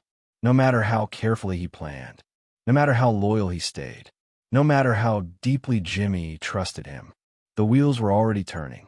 The fate he couldn't see was already approaching. And the Lufthansa heist, the biggest score of their lives, was going to be the last big job. Chapter 10. The Lufthansa heist execution and aftermath. The night of the heist didn't feel like the kind of night that would change the course of every life it touched. It didn't feel like the start of a legend or the spark of a tragedy. It felt ordinary in the way dangerous nights often do. Too quiet, too still, the kind of calm that settles over a city before something catastrophic breaks through. The cold December air hung sharp along the edges of the JFK cargo terminals, where spotlights carved long, pale shadows across steel fences and parked trucks. It was the kind of cold that stiffened breath, slowed movement, and made even the most hardened criminals feel alive in a way they couldn't explain. And inside a stolen van idling in the darkness, just beyond the cargo building, Tommy DeSimone sat among a small crew of men who had no idea they were about to participate in one of the biggest robberies in American history. Jimmy Burke wasn't in the van. He was somewhere else, watching, calculating, orchestrating the heist from a distance with the precision of a man who had been planning it for months. But Tommy didn't need Jimmy beside him to know exactly what was expected. He could feel the weight of responsibility pressing against his ribs like a second heartbeat. He wasn't there to steal. He wasn't there to strategize. He was there to enforce, to intimidate, to anchor the crew with a presence everyone feared too much to disobey. Inside the van, nobody spoke. Their breath fogged the air. Hands trembled despite the gloves. The anticipation was a physical force, vibrating in the cramped metal interior. At the center of all that tension sat Tommy, calm in the kind of way that frightened men who didn't understand him. His silence wasn't focused. It was predatory. He watched the warehouse doors the way a wolf watches the tree lean for movement. He blinked slowly. He tapped once on his knee. And when the signal finally came over the walkie, a simple phrase, spoken quietly from the inside man, Tommy lifted his head. "It's time," he said. No theatrics. No speeches. No adrenaline-fueled commands. Just 3 words that cut through the tension. The doors slid open, and the crew exited with robotic precision. The ground crunched beneath their boots as they moved through the darkness toward the cargo building. The airport felt deserted, but that was an illusion. Lights glowed inside offices. Security wandered in predictable patterns. Workers shuffled through hallways, exhausted from long hours, unaware of what was about to unfold. The inside man, a cargo worker with shaking hands and sweat on his forehead despite the cold, met them near the side entrance. He nodded frantically, eyes darting around. "They're on break," he whispered. "You've got 10 minutes. 10 minutes. 10 minutes to rob a major airline's vault. 10 minutes to change their lives forever. 10 minutes to avoid making a single mistake." The men slipped into the building. The hum of fluorescent lights overhead blended with the echo of distant machinery. Forklifts idled near stacks of crates. A radio played faintly from somewhere in the back. Everything felt too normal, as if the building itself had no idea it was about to lose nearly $6 million. Tommy moved differently from the others. While some of the men fumbled with nerves, Tommy walked with steady purpose, his eyes cutting through the dimly lit space like searchlights. He wasn't thinking about the money. He wasn't thinking about getting caught. He wasn't even thinking about the future. Tommy existed in the moment the way only violent men do. Fully, fiercely, terrifyingly alive. The first guard never saw them coming. The second barely had time to raise his hands before a gun pressed into the back of his skull. Nobody fired a shot. Jimmy's instructions were clear. Violence only if necessary. Fear was enough. Intimidation was enough. And intimidation was Tommy's specialty. When one employee stuttered, shaking so violently that he could barely speak, Tommy stepped forward, tilted his head, and spoke softly, so softly it chilled the air. "Look at me." The man looked up, tears gathering in his eyes. "You're going to do exactly what we tell you," Tommy said, "and you're going to walk out of this alive." The man nodded so quickly he nearly fainted. Tommy smiled, but the smile was the kind a wolf gives before it lunges. The vault door wasn't a door so much as a gate between the ordinary world and a treasure room. When it swung open under trembling hands, revealing stacks of currency wrapped in neat bundles, the men froze. It didn't feel real. $6 million in unmarked bills. All of it sitting there like candy in a child's dream. "Move," Tommy whispered. And suddenly they were moving. Fast, efficient, frantic, but controlled. Bags were filled. Cash was bundled. Everything happened with the kind of speed that only panic combined with ambition can create. It took less than 7 minutes. 7 minutes to rob an international airline in one of the busiest airports in the world. 7 minutes that would trigger federal investigations, headlines, and a chain reaction of paranoia and violence that none of them fully understood in that moment. As they fled the building, Tommy held his position at the rear, watching their exit path with the alertness of a soldier guarding convoy. When they piled back into the van, cash-filled bags stacked at their feet, the interior once again, nobody breathed. Nobody celebrated. They waited. 1 minute. 2 minutes. 5. Then, without warning, Tommy leaned back, exhaled slowly, and let a small grin break across his face. It wasn't joy. It wasn't relief. It was triumph. The feeling of doing something monumental and surviving the first breath afterward. "We pulled it off," one of the men whispered. Tommy nodded. "Yeah, we did." But the silence that followed wasn't peaceful. It was foreboding. The heist was the easy part. Keeping it quiet was the real challenge. As the van drove through the early dawn light, slipping unnoticed through side streets toward a safe house, Tommy kept his eyes on the rear window, watching for headlights, police sirens, anything out of place. But the city looked calm, almost indifferent. New York didn't know it had just been robbed blind. When they arrived at the safe house, Jimmy was waiting, leaning casually against the car, arms folded, cigarette glowing between his fingers. He looked like a man trying not to smile too widely. But his eyes, sharp, calculating, gave him away. He knew they had done it. He stepped toward the van, opened the back door, and saw the bags piled high. A breath escaped him, half laugh, half disbelief. "You beautiful bastards," Jimmy whispered. The crew erupted in murmurs of relief. Some men clapped each other on the back. Others wiped sweat from their brows, grinning through the exhaustion. But Tommy didn't join the celebration. He stood off to the side, arms crossed, watching the door, watching the windows, watching everything. He didn't celebrate victories. He protected them. Everyone assumed Jimmy would split the money soon. Weeks, maybe. But men like Jimmy didn't think that way. They thought in patterns and long-term plays. Jimmy understood something the others didn't. The danger wasn't the heist itself. The danger was the crew. Men get stupid around money. They spend too fast. They brag. They get sloppy. And the Lufthansa haul wasn't just money. It was temptation multiplied by millions. Jimmy needed control. Total control. He started with Tommy. Late that night, when the others were gone, Jimmy poured 2 glasses of whiskey and sat across from Tommy in the dim light of a back room. The air smelled of smoke and cold winter wind. "You did good," Jimmy said. Tommy shrugged. "I did what you told me." Jimmy nodded slowly. "That's what makes you valuable."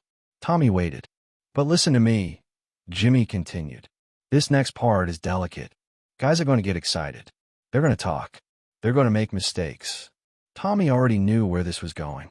Jimmy leaned forward, lowering his voice. "I need you to keep your eyes open." Tommy stared at him. "And if someone slips?" Jimmy didn't blink. "You handle it." It was both a command and a prophecy. Tommy accepted it without hesitation. In the weeks that followed, the tension inside the crew metastasized into fear. Men began spending money despite explicit warnings. A mink coat here, a pink Cadillac there, watches, jewelry, flashy nights out. They couldn't help themselves. They thought they were untouchable. And every time a man flashed cash, every time someone boasted too loudly, every time someone acted stupid, Jimmy looked at Tommy. And Tommy acted. Stax Edwards was the first. A good-natured guy. Harmless, but careless. Jimmy had told him to get rid of the getaway van. Burn it. Crush it. Make it disappear. Instead, Stax got high, parked the van in front of a fire hydrant, and fell asleep at his girlfriend's apartment. The NYPD found it the next morning. When word reached Jimmy, something inside him cracked. He called Tommy. No explanation needed. Tommy walked into Stax's apartment minutes later, gun in hand, calm expression hiding the storm inside him. Stax looked up, confused, words forming too slowly. "Tommy, hey, what's—" The shots echoed through the hallway. Tommy didn't flinch. He stepped around the body and walked out quietly. He was no longer cleaning up messes. He was preventing collapse. More deaths followed. Bodies began appearing, or disappearing, one by one. Men who had celebrated too early. Men who had talked too loudly. Men who had made the fatal mistake of believing they were safe.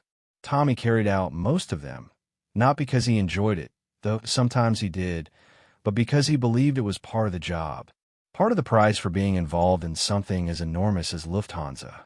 A necessary evil in a world built on necessary evils. But each killing etched something deeper into the contours of Tommy's reputation. He was no longer just a violent soldier. He was the cleanup man, the enforcer, the executioner, and Jimmy's most loyal asset. But loyalty isn't armor. Every death, every disappearance, every whisper of Tommy's name pushed him closer to a spotlight he didn't realize he was stepping under. The Gambinos watched. The Luccheses watched. Even the FBI, seeing bodies drop like flies, began circling the case like vultures. And through it all, Tommy walked with that calm, predatory swagger, believing the heist had elevated him, protected him, secured his future, believing he was one step away from being made. He didn't realize the truth. The Lufthansa heist hadn't lifted him. It had placed a target on his back. And as the months rolled on, as bodies piled, as pressure mounted, as threats solidified, the silent machinery of Mafia justice began turning behind closed doors.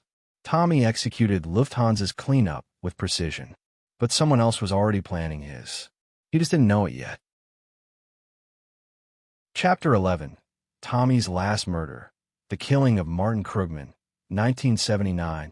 The thing about paranoia is that it never arrives loudly. It creeps. It whispers.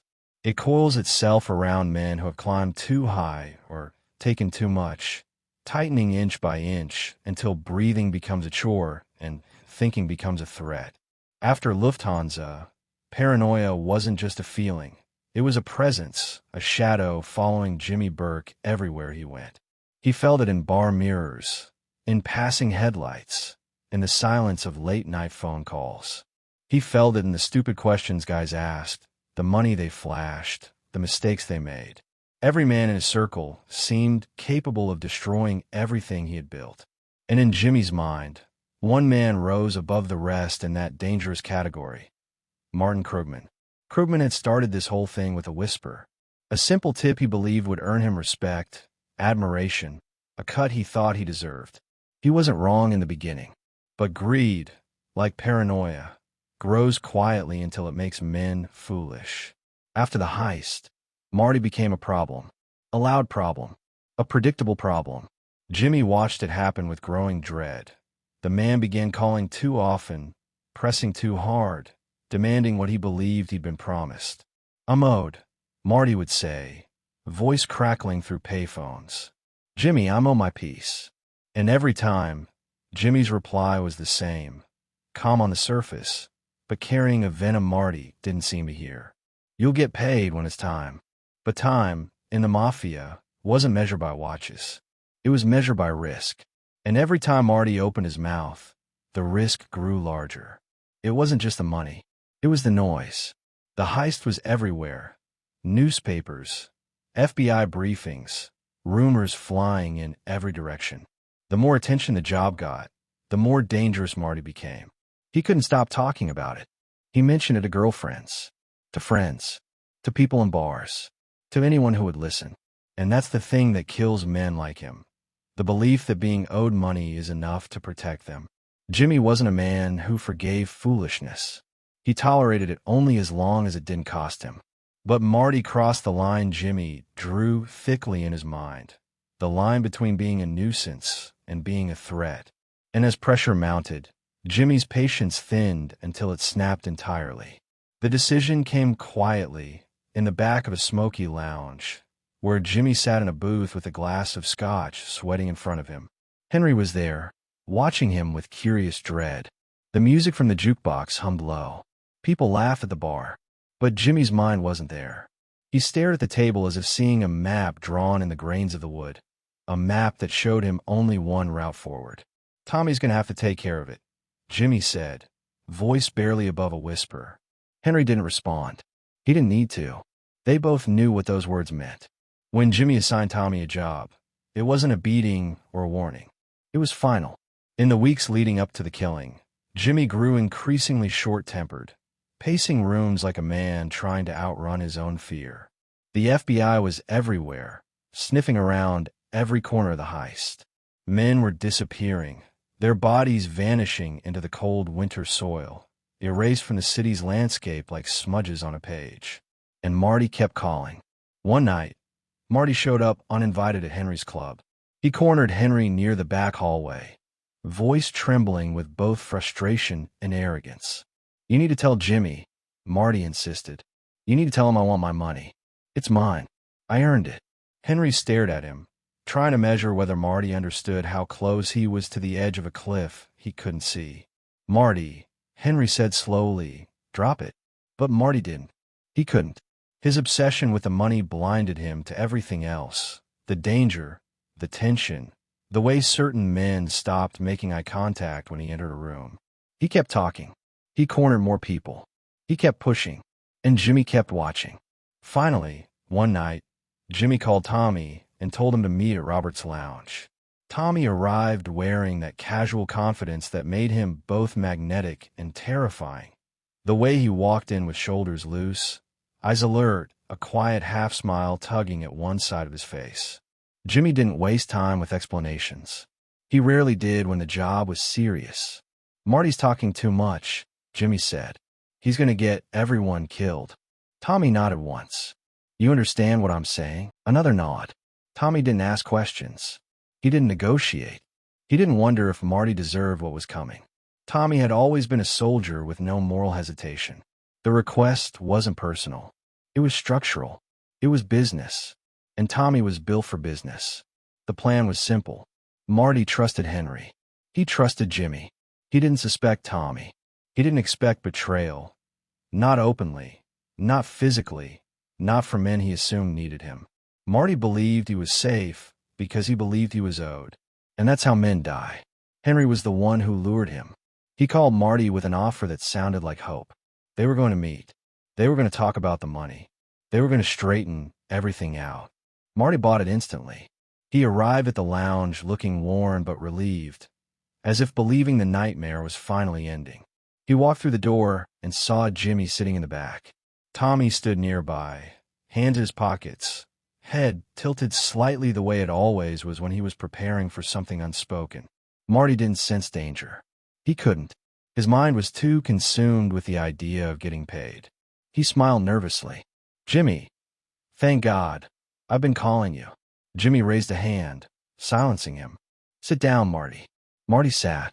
He fidgeted with his fingers, wiped sweat from his forehead, leaned forward in anticipation.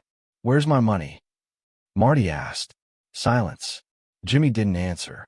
Tommy stepped behind Marty's chair, slow, deliberate, like a man positioning himself next to a target at a firing range. "Jimmy," Marty repeated, voice cracking this time. Jimmy exhaled. "You should have kept quiet." Marty froze.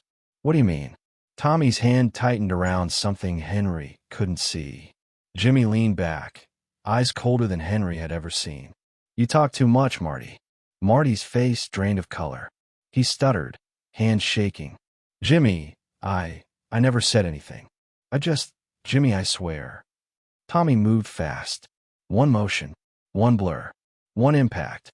Marty collapsed to the floor, as if his body had simply forgotten how to stand. Henry looked away, unable to watch the full brutality of what followed. Tommy didn't hesitate, didn't flinch, didn't slow down. He worked with the quiet efficiency of a man who had stopped equating blood with consequence years ago. When Marty finally went still, Jimmy's expression softened into something almost mournful. Not guilt, not regret, but the resignation of a man who had been backed into a corner by circumstance, greed, and paranoia. "Get him in the basement," Jimmy said. And they did. The basement of Robert's lounge had seen its share of horrors over the years. The walls had soaked in secrets. The floors had been scrubbed too many times. And now Marty's body became another part of the legacy buried beneath its concrete. Henry remembered the smell. He remembered the coldness of the room. He remembered the metallic sound of tools hitting the ground. And he remembered Tommy's face, calm, distant, focused, as if doing manual labor instead of carving a man out of existence. They buried Marty in the dirt behind the lounge, under the foundation, near other men who had met similar ends. The soil was cold, thick, and unforgiving, clinging to their hands like a warning. But Tommy finished the job with quiet satisfaction, wiping his hands on his jacket, stepping back to survey the ground with an expression that bordered on serene. Jimmy looked at him with something deeper than approval, something like trust, something like reliance, something like the recognition that Tommy had become the sharpest weapon in his arsenal. But weapons are dangerous. Weapons break. Weapons turn. And even as Tommy walked away from Marty's makeshift grave, a truth hovered in the air like a ghost waiting for the right moment to be seen. This wasn't just another killing. This was the moment everything shifted. Because killing Marty wasn't only about cleanup. It was about eliminating a liability. And what Tommy didn't understand, what he would never understand, was that in the eyes of the Mafia, his unpredictability, his violence, his recklessness had made him a liability long before Marty ever died. Jimmy could use Tommy, but he could never control him, and the Gambinos could never forgive him. The killing of Marty Krugman didn't save Tommy. It sealed him, in blood, in concrete, in silence. And in the invisible ledger the Mafia kept, Tommy DeSimone's balance sheet had begun tipping toward a number no man could survive. By the time the dirt settled over Marty's grave, by the time the basement lights went dark, by the time Tommy wiped the last trace of blood from his shoes, his fate had already been written, and it was only a matter of time before someone came to collect. Chapter 12. The Mafia's growing disgust with Tommy. There comes a moment in every mobster's life when the walls around him begin to shift. Slowly at first, quietly, like a building settling on rotting beams. Each groan and crack faint enough to ignore until the entire structure threatens to collapse. For Tommy DeSimone, that moment didn't come with sirens or gunshots. It came with whispers, with looks exchanged in shadows, with the subtle tightening of air whenever he walked into a room. Men who once slapped him on the back now paused mid-motion. Men who once laughed with him now stiffened. Men who once feared him in the right way now feared him in the wrong way. And Tommy, in the blind certainty that had always carried him forward, didn't feel the shift at first. He misread fear as respect. He misread caution as deference. He misread silence as approval. He didn't realize he had crossed a line long ago. The line separating valuable violence from dangerous unpredictability. By 1979, the Mafia's disgust with Tommy wasn't a sudden opinion. It was an accumulation, the kind of resentment that builds grain by grain until the weight becomes unbearable. The first grain was Billy Batts, a made man, a Gambino made man. Men have been killed for less. Men's families have been butchered for less. But Paul Vario, calculating, composed, had protected Tommy for a while. Jimmy had protected him even more fiercely. As long as Tommy was useful, as long as he made money, as long as he kept trouble from boiling over, they could keep the wolves at bay. For a time. The second grain was Foxy Gerro, another Gambino associate, another unnecessary killing, another insult to a family that prided itself more on respect than money. John Gotti was rising then. A man who valued vengeance as much as loyalty. A man who believed insults demanded answers. And Foxy had been close to him. Too close. When word spread that Tommy had pulled the trigger, something in Gotti hardened. A debt had been created. A debt that only blood could repay. But the third grain, the one that began the irreversible landslide, had nothing to do with money or insults or the business of the street. It was personal.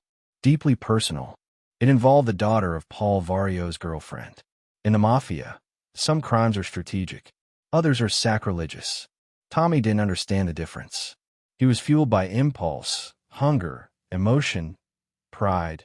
Everything that made him deadly also made him reckless. And one night, in an explosion of misplaced rage and arrogance, Tommy assaulted the girl. Beat her. Hurt her. Left her terrified. This wasn't Mafia business. This was betrayal of the one man who had shielded Tommy more than anyone. Paul Vario didn't yell. He didn't threaten. He didn't even confront Tommy. Paul was too smart for that. But something broke inside him, quietly, permanently. Loyalty dissolved. Protection evaporated. Whatever thin rope Tommy had been balancing on since the Bats killing snapped clean through. From that moment, Tommy didn't have a guardian. He had a ticking clock. And as the weeks turned into months, that clock grew louder. Men whispered about him at bars, leaning close so others wouldn't hear. He's out of control. He's going to get us all killed. He doesn't think. He just acts. Jimmy better do something. But Jimmy couldn't do anything. Not anymore. The Lufthansa heist had made him rich on paper, but poor in allies. Too many men had died mysteriously afterward. Too many families were asking too many questions. Too many bosses were wondering why Jimmy's crew was leaving bodies in the snow like breadcrumbs. And Tommy was at the center of nearly every disaster. Jimmy loved him, truly, but even Jimmy had limits. And Tommy was pushing beyond every one of them. Henry Hill saw it too. He watched the way conversations stopped when Tommy entered a room. He watched the way men lowered their voices. He saw the fear, real fear, in eyes that once looked at Tommy as a brother. Everyone sensed the shifting tide except Tommy himself. One night, at Robert's lounge, Henry tried to warn him. The two sat in the dim back room, whiskey glasses half full, cigarette smoke swirling like ghosts above their heads. Tommy leaned back in his chair, laughing at something stupid, oblivious to the storm brewing around him. Henry watched him closely before speaking. "Tommy, you gotta slow down." Tommy frowned, confused. "Slow down what?" "Everything." Tommy scoffed. "What are you, my mother?" Henry leaned forward. "Guys are nervous. Really nervous." Tommy shrugged. "Let them be nervous. That's not how this works," Henry whispered. "Nervous guys talk. Nervous guys flip. Nervous guys make bad decisions." Tommy stared at him for a long moment. And then he smiled, small, dismissive, dangerous. "I'm not worried." Henry exhaled, defeated. He understood something Tommy didn't. In the Mafia, surviving wasn't about toughness. It was about balance. You could be violent, but not uncontrollably violent. You could be useful, but not irreplaceable. You could be intimidating, but not terrifying to your own people. Tommy had crossed every one of those lines. And the bosses noticed. It wasn't just Paul Vario anymore. The Lucchese hierarchy had grown tired of cleaning up the messes. They had grown tired of smoothing over Gambino tensions. They had grown tired of pretending Tommy was an asset when in reality, he was a grenade rolling across the floor with a pin barely hanging in place. Even lower-level guys started keeping distance, avoiding being in the same car as Tommy, the same room, the same plans. A man who kills easily is useful. A man who kills unpredictably is a liability. A man who kills indiscriminately is a death sentence waiting to happen. Tommy became the third kind. And in Mafia arithmetic, liabilities plus enemies plus no protection equals funeral. The Gambinos had waited years for revenge. They didn't rush. They didn't shout. They didn't threaten. They waited for opportunity, quietly sharpening the knife behind the curtain. And the opportunity came in the form of irony. Tommy thought he was about to be made. It started with subtle hints, whispers from guys close to the bosses, comments overheard in back rooms, a few smiles thrown his way. Jimmy encouraged it. Henry encouraged it. Everyone, unknowingly, fed into the illusion, because they believed it too. Despite everything, despite the chaos, despite the blood, they believed Tommy might actually be getting his ceremony. The idea made sense. He was loyal. He had done heavy work. He was feared. He had earned his place the hard way. Tommy embraced the fantasy. He walked with a new swagger. Smiled more. Spoke less. He felt chosen. He felt ascendant. He felt like everything he had bled for was finally paying off. But the ceremony wasn't an honor. It was a lure. A trick crafted with precision by the men who wanted him gone. The Gambinos arranged it. The Luccheses approved it. Even Paul Vario did nothing to stop it. Everyone wanted Tommy gone. But the only way to kill a man like that was to make him walk willingly into his own grave. And so, they dangled the one thing he wanted above all else. A button. A ceremony. A place in history. Tommy believed it so deeply he told Jimmy. He told Henry. He even told his mother. "They're making me," he said, smiling like a boy being told he'd finally become a man. Jimmy hugged him. Henry shook his hand. They were proud. They were excited. They didn't know the truth. Not then. Meanwhile, in the dark spaces behind closed doors, in the quiet corners of social clubs where men discussed life and death with the same tone others used to discuss sports scores, Tommy's execution was already scripted. The Gambinos wanted revenge for Billy Bats. They wanted revenge for Foxy Gerro. They wanted revenge for the embarrassment Tommy had caused. And the Luccheses? They wanted distance from the mess. They wanted peace. They wanted stability. Tommy threatened all three. So they approved it. They blessed it. They wrapped it in ceremony. And they delivered it to Tommy like a poison crown. The days leading to the supposed ceremony were surreal. Men who once glared at Tommy smiled at him. Men he had insulted congratulated him. Men he had fought welcomed him like a brother at arms. He didn't recognize the danger. Flattery was a blindfold. Pride was a noose. And Tommy stepped into both willingly. Henry later said that Tommy had never been happier, never more animated, never more certain that his life was about to change forever. He woke up early, put on his best clothes, smoothed his hair, smiled at himself in the mirror, told his wife he loved her, told his mother not to worry. "I'll see you later," he said, walking out the door with a confidence that made the tragedy almost unbearable. Jimmy waited for the call. Henry waited too. But hours passed, and nothing came.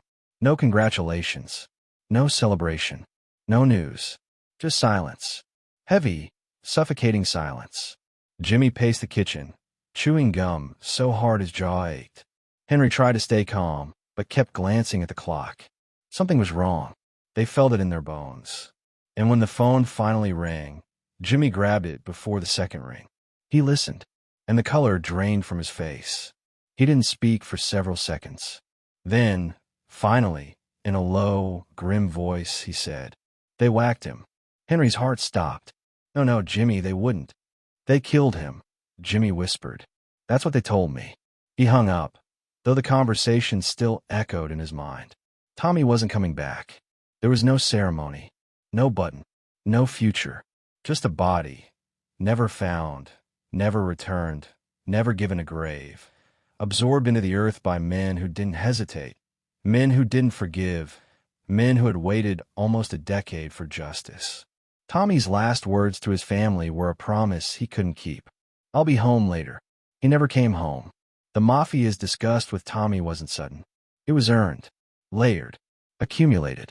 And in the end, it wasn't just his violence that killed him. It was his blindness, his pride, his refusal to see that every man who rises too fast casts a shadow too large. And in the Mafia, shadows are erased. Chapter 13. The Fake Ceremony and Disappearance, 1979. The morning Tommy DeSimone thought his life would finally begin was the same morning it quietly ended. There's a cruel poetry in that. The way fate sometimes disguises endings as new beginnings. The way death can approach wearing the mask of an opportunity a man has waited for all his life. For years, Tommy had moved through the shadows of the underworld with equal parts ambition and recklessness, convinced that violence was not just a tool but a currency, something he could spend without consequence, something that made him worthy of the one honor he craved more than anything: being made. In his mind, becoming a made man wasn't just a ceremony. It was validation, proof that he wasn't simply a soldier carrying out the dirty work, proof that he belonged to something sacred, that he had climbed far enough up the ladder for the Mafia to claim him forever. For a kid who'd grown up watching his family revolve around crime the way planets revolve around a sun, the ceremony represented destiny fulfilled. And in late winter of 1979, someone told him that destiny was finally at his door. It started as whispers, soft suggestions floating through the smoky back rooms of bars, half-jokes during card games, cryptic nods for men who had never looked at him that way before. Even Jimmy seemed to believe it. Henry definitely believed it. They had seen the build-up, the meetings, the sudden interest from higher-ups, the small gestures that hinted at approval. Nobody outright said the words, but everyone acted as though Tommy was on the brink of receiving the privilege he'd been denied for years. After everything he'd done, the beatings, the murders, the loyalty, the brutality, they made him feel like the time had finally come. If he had been anyone but Tommy, maybe he would have questioned it. Maybe he would have sensed the shift beneath the surface, felt the tension hiding behind polite smiles, seen the way men seemed to avoid eye contact when they congratulated him. But Tommy saw only what he wanted to see. He saw validation, acceptance, the future he believed he deserved. He saw the end of waiting, of proving himself, of living in the limbo between being useful and being expendable. He didn't recognize the danger, not even when it sat across from him, wearing encouragement disguised as truth. The night before the so-called ceremony, Henry remembered Tommy sitting at the table in Robert's lounge, tapping his fingers restlessly, grinning more than Henry had ever seen. It was unsettling. Tommy usually moved in shadows, quiet, cold, calculating even when smiling. But that night, he seemed almost boyish, light, excited. "You believe it?" Henry asked, trying to keep his voice steady. Tommy nodded quickly, eyes bright. "I earned it," he said. "They picked me." And Henry didn't know why, but something about the way Tommy said it made him feel sick. Maybe it was the certainty. Maybe it was the innocence. Or maybe it was the knowledge that the Mafia rarely rewarded men like Tommy with anything but graves. Jimmy walked in then, and the energy in the room thickened. If Tommy was excited, Jimmy was tense. He tried to hide it, but Jimmy's tells were subtle. The way he chewed gum harder, the way his gaze darted slightly before settling, the way he kept adjusting his sleeves as if trying to occupy his hands. "You ready for tomorrow?" Jimmy asked. Tommy nodded. "I'm finally getting in," he said, the words tumbling from his mouth with the eager pride of someone who'd spent too long imagining the moment. Jimmy swallowed hard. "Yeah," he muttered. "Yeah, you are." But his voice didn't match his expression. Henry saw it and understood in that moment that Jimmy didn't know whether to be proud or terrified. As much as he loved Tommy, and he did, Jimmy was a man who understood survival better than anyone. He knew when the air around him shifted. He knew when the bosses were smiling too much. He knew that sometimes the Mafia's greatest skill wasn't killing you. It was convincing you to walk willingly into the killing. But Jimmy didn't say a word. Maybe because he didn't want to believe the darker possibility. Maybe because he thought questioning the ceremony might doom Tommy even faster. Maybe because a part of him couldn't bear to face the truth. Whatever the reason, Jimmy stayed quiet. The next morning arrived cold and gray. A thin layer of frost covered the sidewalks. The city felt suspended between breaths. Tommy woke early, showered, shaved, dressed in his best suit. Crisp shirt, polished shoes, hair combed carefully back. He stood in front of the mirror longer than usual, narrowing his eyes at his reflection, lifting his chin slightly, practicing the stoic posture he imagined a made man should carry. He felt proud. He felt invincible. He felt chosen. Before leaving, he kissed his wife and whispered promises of a celebration later. He told his mother not to worry. He'd be back for dinner. He told his brother he'd call him as soon as it was done. His family, who had grown used to his volatility, smiled at his rare gentleness. Nobody knew this was a goodbye. Tommy stepped outside, drawing in the crisp air like a man tasting the first breath of new life. In his mind, this was the moment he had been building toward since childhood, a staircase he had climbed one violent step at a time. He never reached the top. A black car pulled up outside the house, just as expected. Two men inside nodded for him to get in. Tommy didn't hesitate. He slid into the back seat, closing the door with the quiet confidence of a man who believed the world was finally recognizing his worth. The drive wasn't long. It didn't need to be. Tommy stared out the window at the passing streets, imagining the ceremony. The oath, the pricked finger, the burning of the saint card, the words that would seal his loyalty and elevate his status. He imagined shaking hands with bosses who had known his name only from whispers. He imagined Jimmy's pride, Henry's applause. He imagined becoming untouchable. The car turned down a quiet street, then another. Finally, it stopped outside a modest house in Queens, a house he didn't recognize. But that didn't alarm him. Ceremonies happened in secret, always. Inside, one of the men said. Tommy nodded and stepped out. The air felt heavier here. Still, the kind of stillness that would make cautious men suspicious. But Tommy wasn't cautious. He walked up the steps. The men followed him. One opened the door, gesturing for Tommy to go inside first. He did. The door closed behind him. What happened next was never recorded. There were no witnesses who lived to tell the story. No official reports. No confirmed details. Only whispers, theories, and the cold truth that Tommy DeSimone was never seen again.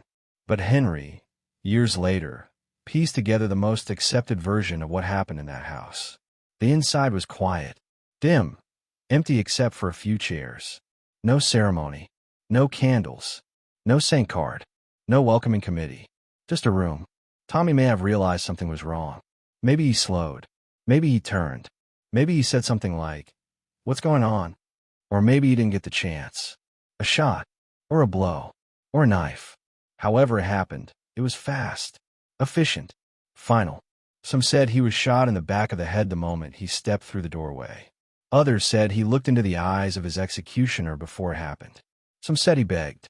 Others insisted he didn't say a word, that he accepted his fate with the same cold silence he had given so many men before him. But the Mafia rarely kills with theatrics. They kill with precision. And Tommy's death was nothing if not precise. There was no body to return to his family. No burial. No grave. No closure. His remains were never found. They may have been buried beneath a basement, dissolved in acid, dumped in a river, covered by concrete. The underworld in Queens is filled with unmarked graves of men who wronged the wrong people. Tommy became one of them. Meanwhile, Jimmy waited for the call that was supposed to tell him Tommy had been made. He paced in the kitchen, hands shaking, gums snapping violently between his teeth. Henry sat nearby, trying not to look nervous. Hours passed. Too many hours. Then the phone rang. Jimmy snatched it up before Henry could even move. He listened. One sentence. That was all. They killed him. The voice on the other end didn't apologize, didn't explain, didn't offer comfort. They killed him. Jimmy stood frozen, gripping the receiver so tightly his knuckles turned white. Henry watched as Jimmy's face shifted from anticipation to confusion to devastation to fury. Fury so deep it looked like it might consume him. But Jimmy couldn't show it. Not fully. Not publicly. He hung up the phone slowly. "He's gone," Jimmy said, barely above a whisper. Henry stared at him, trying to understand the weight of what had just happened. "What do you mean gone?" Henry asked, though he already knew the answer. "They whacked him," Jimmy said. "They killed him at the ceremony." He swallowed hard, eyes wet but refusing to break. He never even saw it coming. Henry felt something inside him collapse. For all his faults, his violence, his volatility, his recklessness, Tommy had been family. A brother, a loyal soldier, a man who followed orders without hesitation, a man who lived without fear, a man who died because of the same qualities that made him valuable. Jimmy sat down, head in his hands. "He was like a son to me," Jimmy whispered. "Like a goddamn son."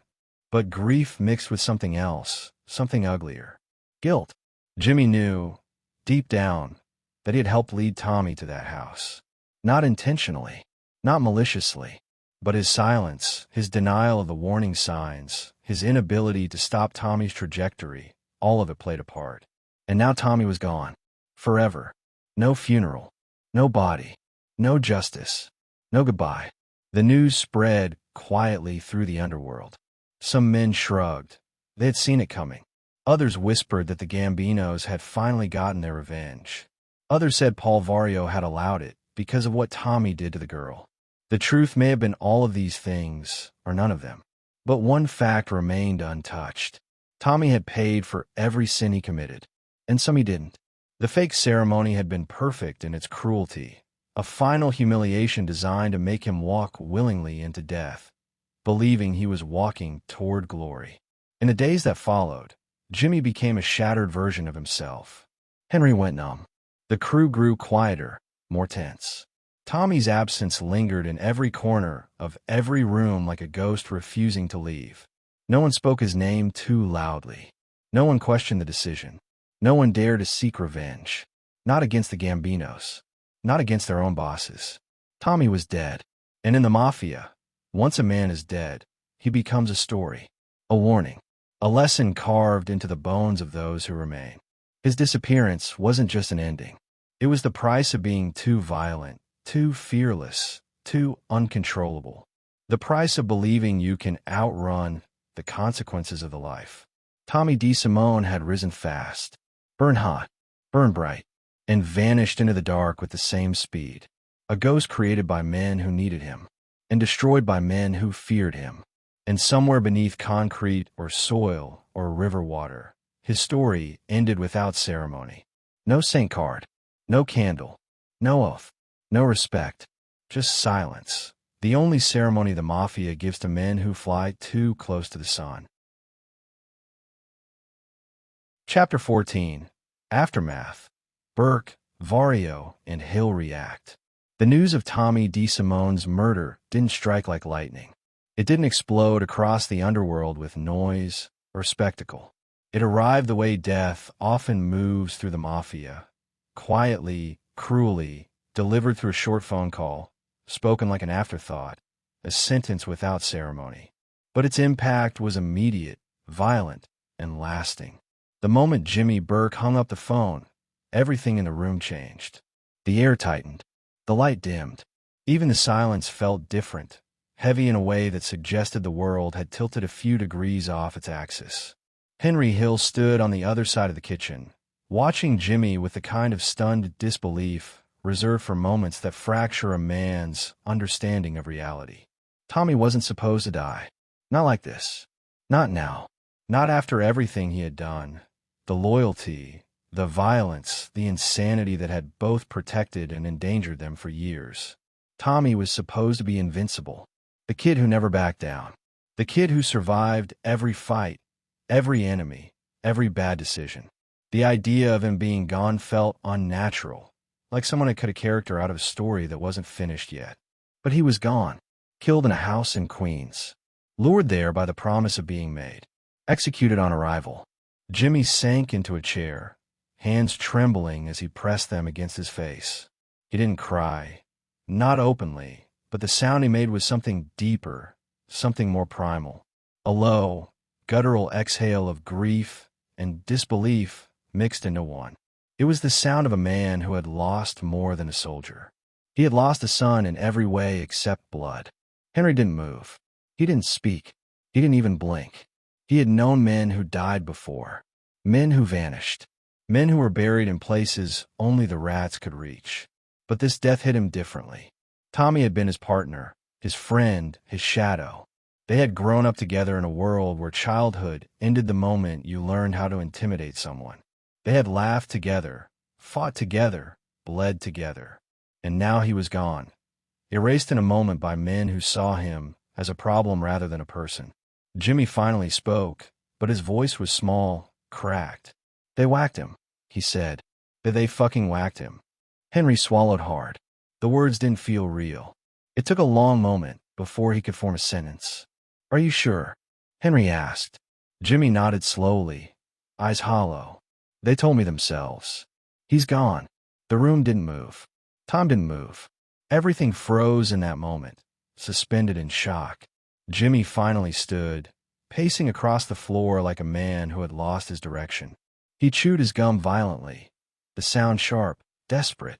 He kept running his hands through his hair, muttering under his breath, shaking his head as if trying to wake up from a nightmare. "I can't believe it," he whispered. I can't believe it." Henry knew better than to tell Jimmy to calm down. There was no calm in grief born from violence. There was only the realization that the world you knew had shifted irrevocably. Jimmy slammed his fist onto the counter, sending a glass crashing to the floor. "He was like a son to me," he yelled, voice thick with rage. "A goddamn son." And that was the truth. Tommy was reckless, dangerous, volatile, but he was loyal, fiercely loyal.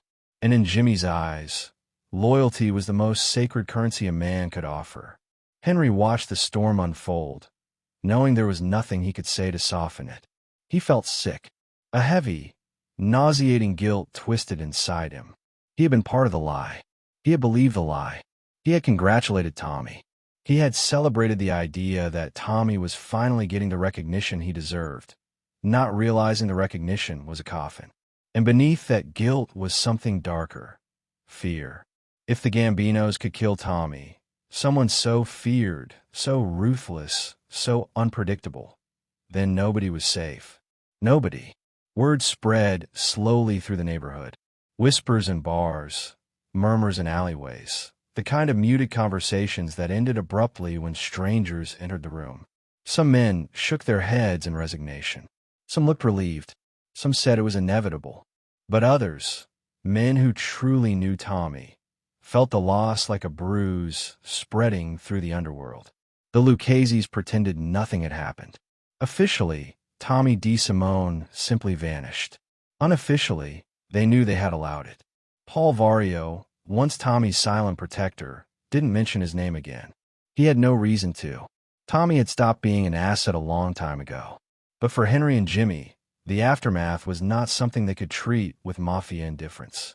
It clung to them, haunted them, followed them like a shadow that had suddenly learned how to speak. A few days after the news, Henry visited Jimmy at his house. He found the older man sitting in the dark, television flickering silently in the corner, a bottle of whiskey untouched on the table. Jimmy didn't turn his head when Henry walked in. They said he never even saw it coming, Jimmy whispered. Henry sat down across from him. They said it was quick. Henry nodded slowly, though he had no proof. He wanted to believe it, needed to believe it. The alternative was too brutal to imagine.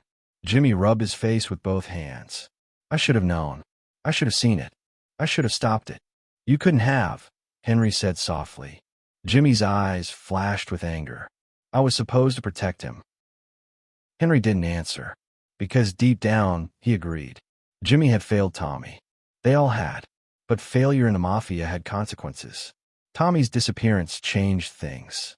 It shifted the structure of Jimmy's crew. It increased the paranoia. It made every man look twice over his shoulder.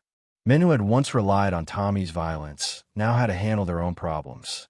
And those who had feared him now feared something worse. The men who had killed him, Henry, especially, began to unravel after Tommy's death.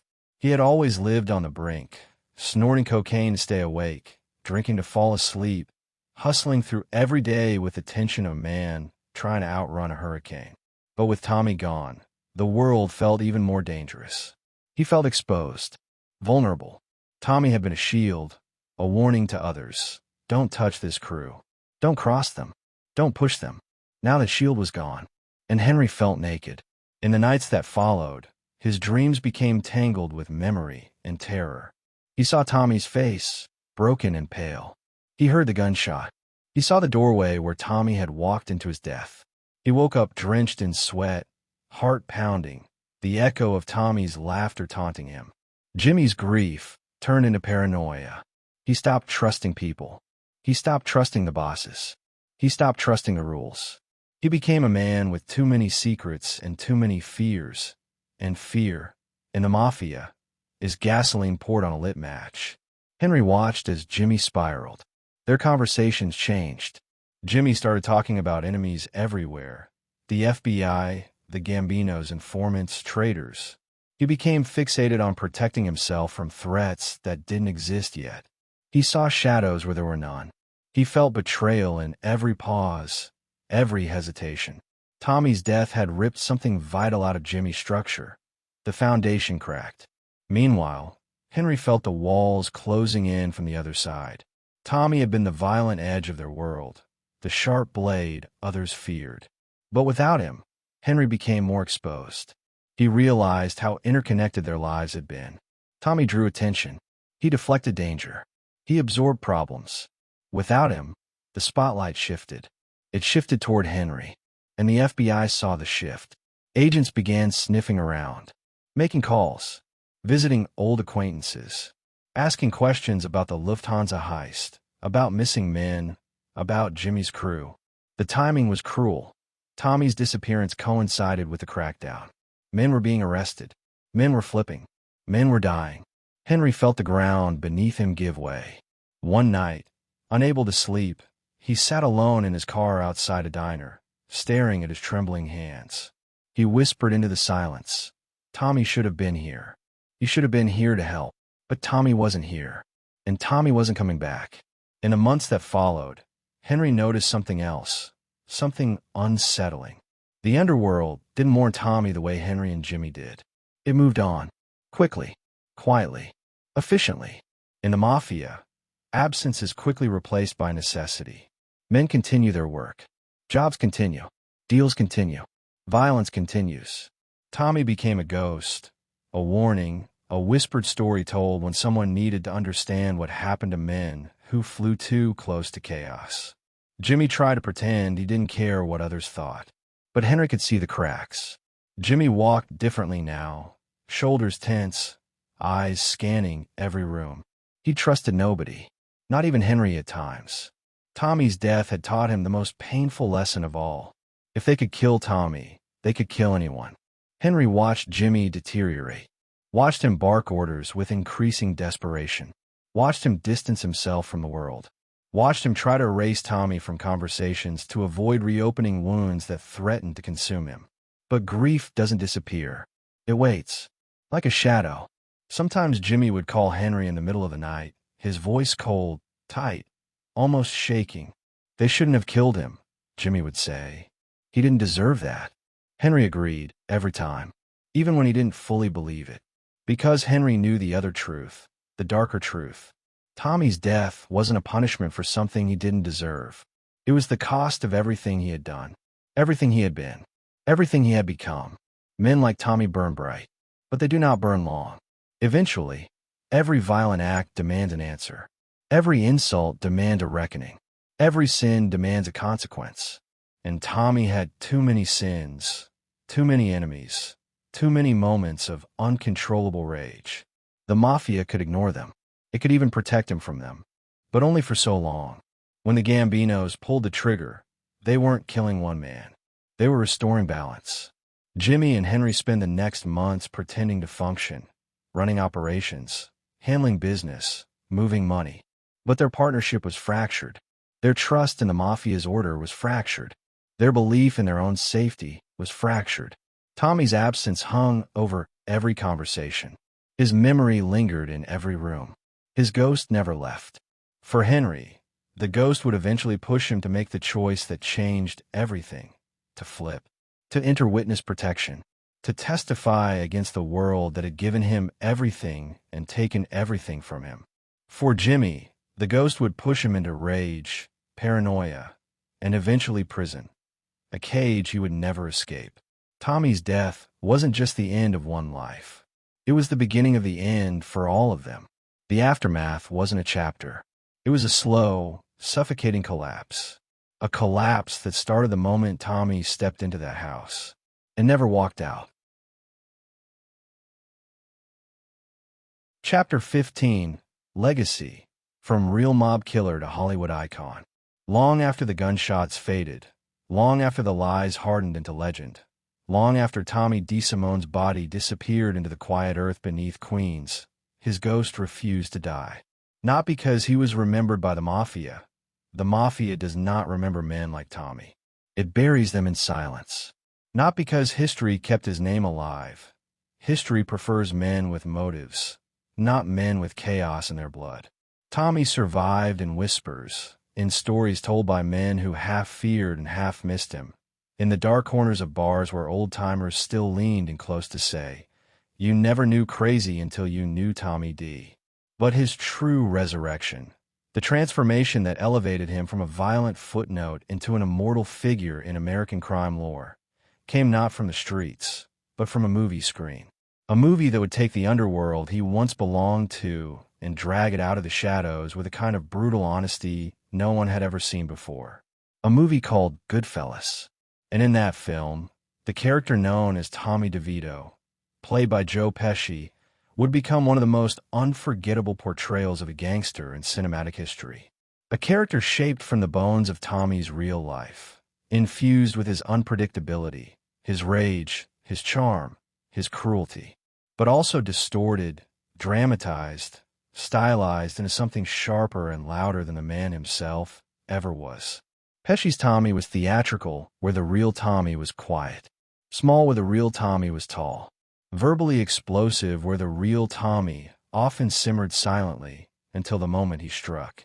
But the essence, the dangerous, electric essence, was the same. The violence, the suddenness, the fear he inspired, the loyalty he demanded, the storm he carried inside him. That was Tommy. And yet, the path that led his story to Hollywood began with something far more fragile, memory. Henry Hill's memory. Specifically, the memory of a friend he had loved, feared, admired, and ultimately lost. Not just to murder, but to inevitability. Henry's recollections, filtered through years of guilt and survival, gave Tommy a second life in the pages of Wise Guy, the book Nicholas Pileggi wrote based on Henry's testimony. It was in those pages that the myth of Tommy DeSimone began to form. Then Martin Scorsese picked up that mythology and gave it shape. The world met the fictional Tommy DeVito in 1990, and once they met him, they never forgot him. But before the world remembered him, the Mafia tried to forget him. After Tommy vanished, his name fell off conversations with surgical precision. Men who once joked with him spoke of him only when necessary, and even then in low tones. Paul Vario refused to acknowledge him. The Gambinos pretended his death settled old debts, and the Luccheses moved forward as if he had never existed. Tommy became one of the many nameless bones buried in the underworld, a casualty of his own nature, written off as a problem solved. Jimmy grieved him privately, his heart cracking in places that would never heal. Henry carried the weight of Tommy's memory into his sleepless nights, into witness protection, into the kind of loneliness only men with buried ghosts ever understand. Neither man could speak Tommy's name without tasting the bitterness of guilt. But the world outside the Mafia didn't forget him. It didn't know him. It didn't even know what parts of Henry's story were true. But once Scorsese's film hit theaters, once Joe Pesci carved Tommy's spirit into cinematic stone, once audiences gasped at the ferocity of the funny how scene, once the spider shooting became iconic, the world embraced the myth. Tommy DeVito became a symbol, and behind that symbol lived the shadow of the real Tommy D. Yet the transformation wasn't simple. It wasn't clean. It wasn't entirely fair. Hollywood sharpened him into something too small, too explosive, too theatrical. The real Tommy was something different, something colder, something more calculating, something less outwardly chaotic and more internally volcanic. Pesci captured the unpredictability, the menace, the short fuse. But the real Tommy's violence wasn't an eruption. It was a knife sliding quietly from its sheath before anyone saw it coming. But that difference didn't matter to the public. Myths rarely align perfectly with the men who inspire them. Long before millions sat in dark theaters to watch the fictional version, the people who truly knew Tommy had already crafted their own set of legends around him, stories told in whispered tones. The time Tommy beat a man so badly the crew had to toss the guy's teeth into a storm drain. The time he walked into a bar and made the entire room go silent because one man didn't greet him fast enough. The time he laughed while smashing someone's car windows in the middle of the afternoon. The time he recited a joke right after beating someone unconscious. The way he could be terrifyingly still before a violent outburst. These stories weren't dramatizations. They were memories shaped by fear and awe. Men in that world do not fear many things. But they feared Tommy, not because he was the strongest or the biggest or the smartest, but because he didn't pause. When most men weighed consequences, Tommy acted. When most men hesitated, Tommy pulled the trigger. When most men asked questions, Tommy delivered answers. This reputation, which had once given him power, became the very thing that ensured his death. The Mafia cannot control men like him. It uses them until the day it decides the threat outweighs the benefit. That day came. The curtain closed. The story ended, violently, quietly, inevitably. But death rarely extinguishes legends. Years passed. Henry entered witness protection. Jimmy landed in prison. Paul Vario got old. The world moved on. The neighborhoods changed. The bars where deals were once made became storefronts or ruins. The streets where men like Tommy once controlled entire blocks became something softer, quieter, safer. And then Goodfellas arrived, resurrecting everything that had died. Suddenly, Tommy DeSimone wasn't a footnote. He was a cultural phenomenon. Audio clips of Pesci's voice echoed across television screens. Quotes became part of American pop culture. The spider shooting, chilling, unpredictable, horrifying, became one of the most referenced scenes in crime cinema history. People who had never heard the name Tommy DeSimone suddenly knew Tommy DeVito intimately. But they didn't know the truth. They didn't know the real Tommy was 6'2", towering over the men who feared him. They didn't know he was quieter than Pesci played him, more reflective, more calculating. They didn't know his violence wasn't theatrical. It was efficient. They didn't know his smile often came seconds before someone realized they were in danger. They didn't know he wanted to be made not for power, but for belonging. They didn't know he died chasing a place in a world that had already decided he had no place in it. And perhaps the greatest irony was this. Tommy spent his entire life trying to prove his worth to the Mafia. And in the end, the Mafia erased him. But Hollywood immortalized him. Joe Pesci's portrayal won an Oscar. Audiences worldwide hailed the character as one of the greatest villains in film. The personality, vicious, unstable, magnetic, became iconic. And through that portrayal, the real Tommy became something he could never achieve in life. An unforgettable figure. But legacy is complicated. What do we remember? The man? The myth? The violence? The tragedy? Henry Hill grappled with that question for years. In interviews, his voice carried a mixture of affection and regret whenever Tommy's name came up. He described him as dangerous, funny, crazy, but also loyal. He said Tommy had a good heart buried under too much rage, too much pressure, too much expectation. He said the violence didn't define him. It consumed him. Jimmy, until the day he died in prison, rarely spoke Tommy's name. When he did, it cracked something in him. The death broke him. Watching Tommy rise too fast, burn too bright, get too reckless had been like watching a storm gather over a house he'd built with his own hands. When the storm finally destroyed it, Jimmy was left walking through the debris, unable to rebuild anything around the hole left behind. But that's the nature of men like Tommy. They don't leave clean endings. They leave scorch marks. And for the Mafia, scorch marks are dangerous reminders of what happens when loyalty becomes blind and violence becomes uncontrollable. The Gambinos never acknowledged killing him. Why would they? There is power in silence. There is fear in the unknown. There is finality in erasure. They let the mystery become the message. The Lucchese family never spoke of him again. Men who once relied on his strength now brushed away his memory like dust on a counter. Inconvenient, unwanted, unwelcome. To the Mafia, Tommy DeSimone became exactly what they intended. A cautionary tale buried beneath concrete and lies. To everyone else, he became something stranger and more enduring. A cinematic legend, a cultural touchstone, a character larger than the man who inspired him. In the end, Tommy lived two lives.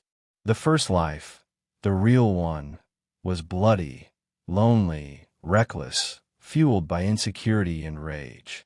It ended abruptly, violently, without ceremony. That life left scars on the people who knew him. The second life, the Hollywood one, was vibrant, unforgettable, iconic. It turned him into a symbol of the era he came from. That life left an imprint on the world. But between those two lives, buried deep inside the shadow of both, lived the truth. Tommy DeSimone was not a monster. He was not a hero.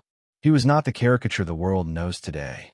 He was a man raised in violence, shaped by violence, used for violence, and ultimately destroyed by violence.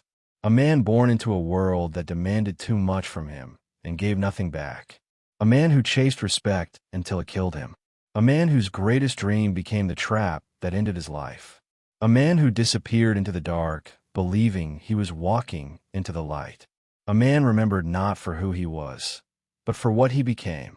And in the final, unspoken irony of his existence, the Mafia spent decades trying to erase him. But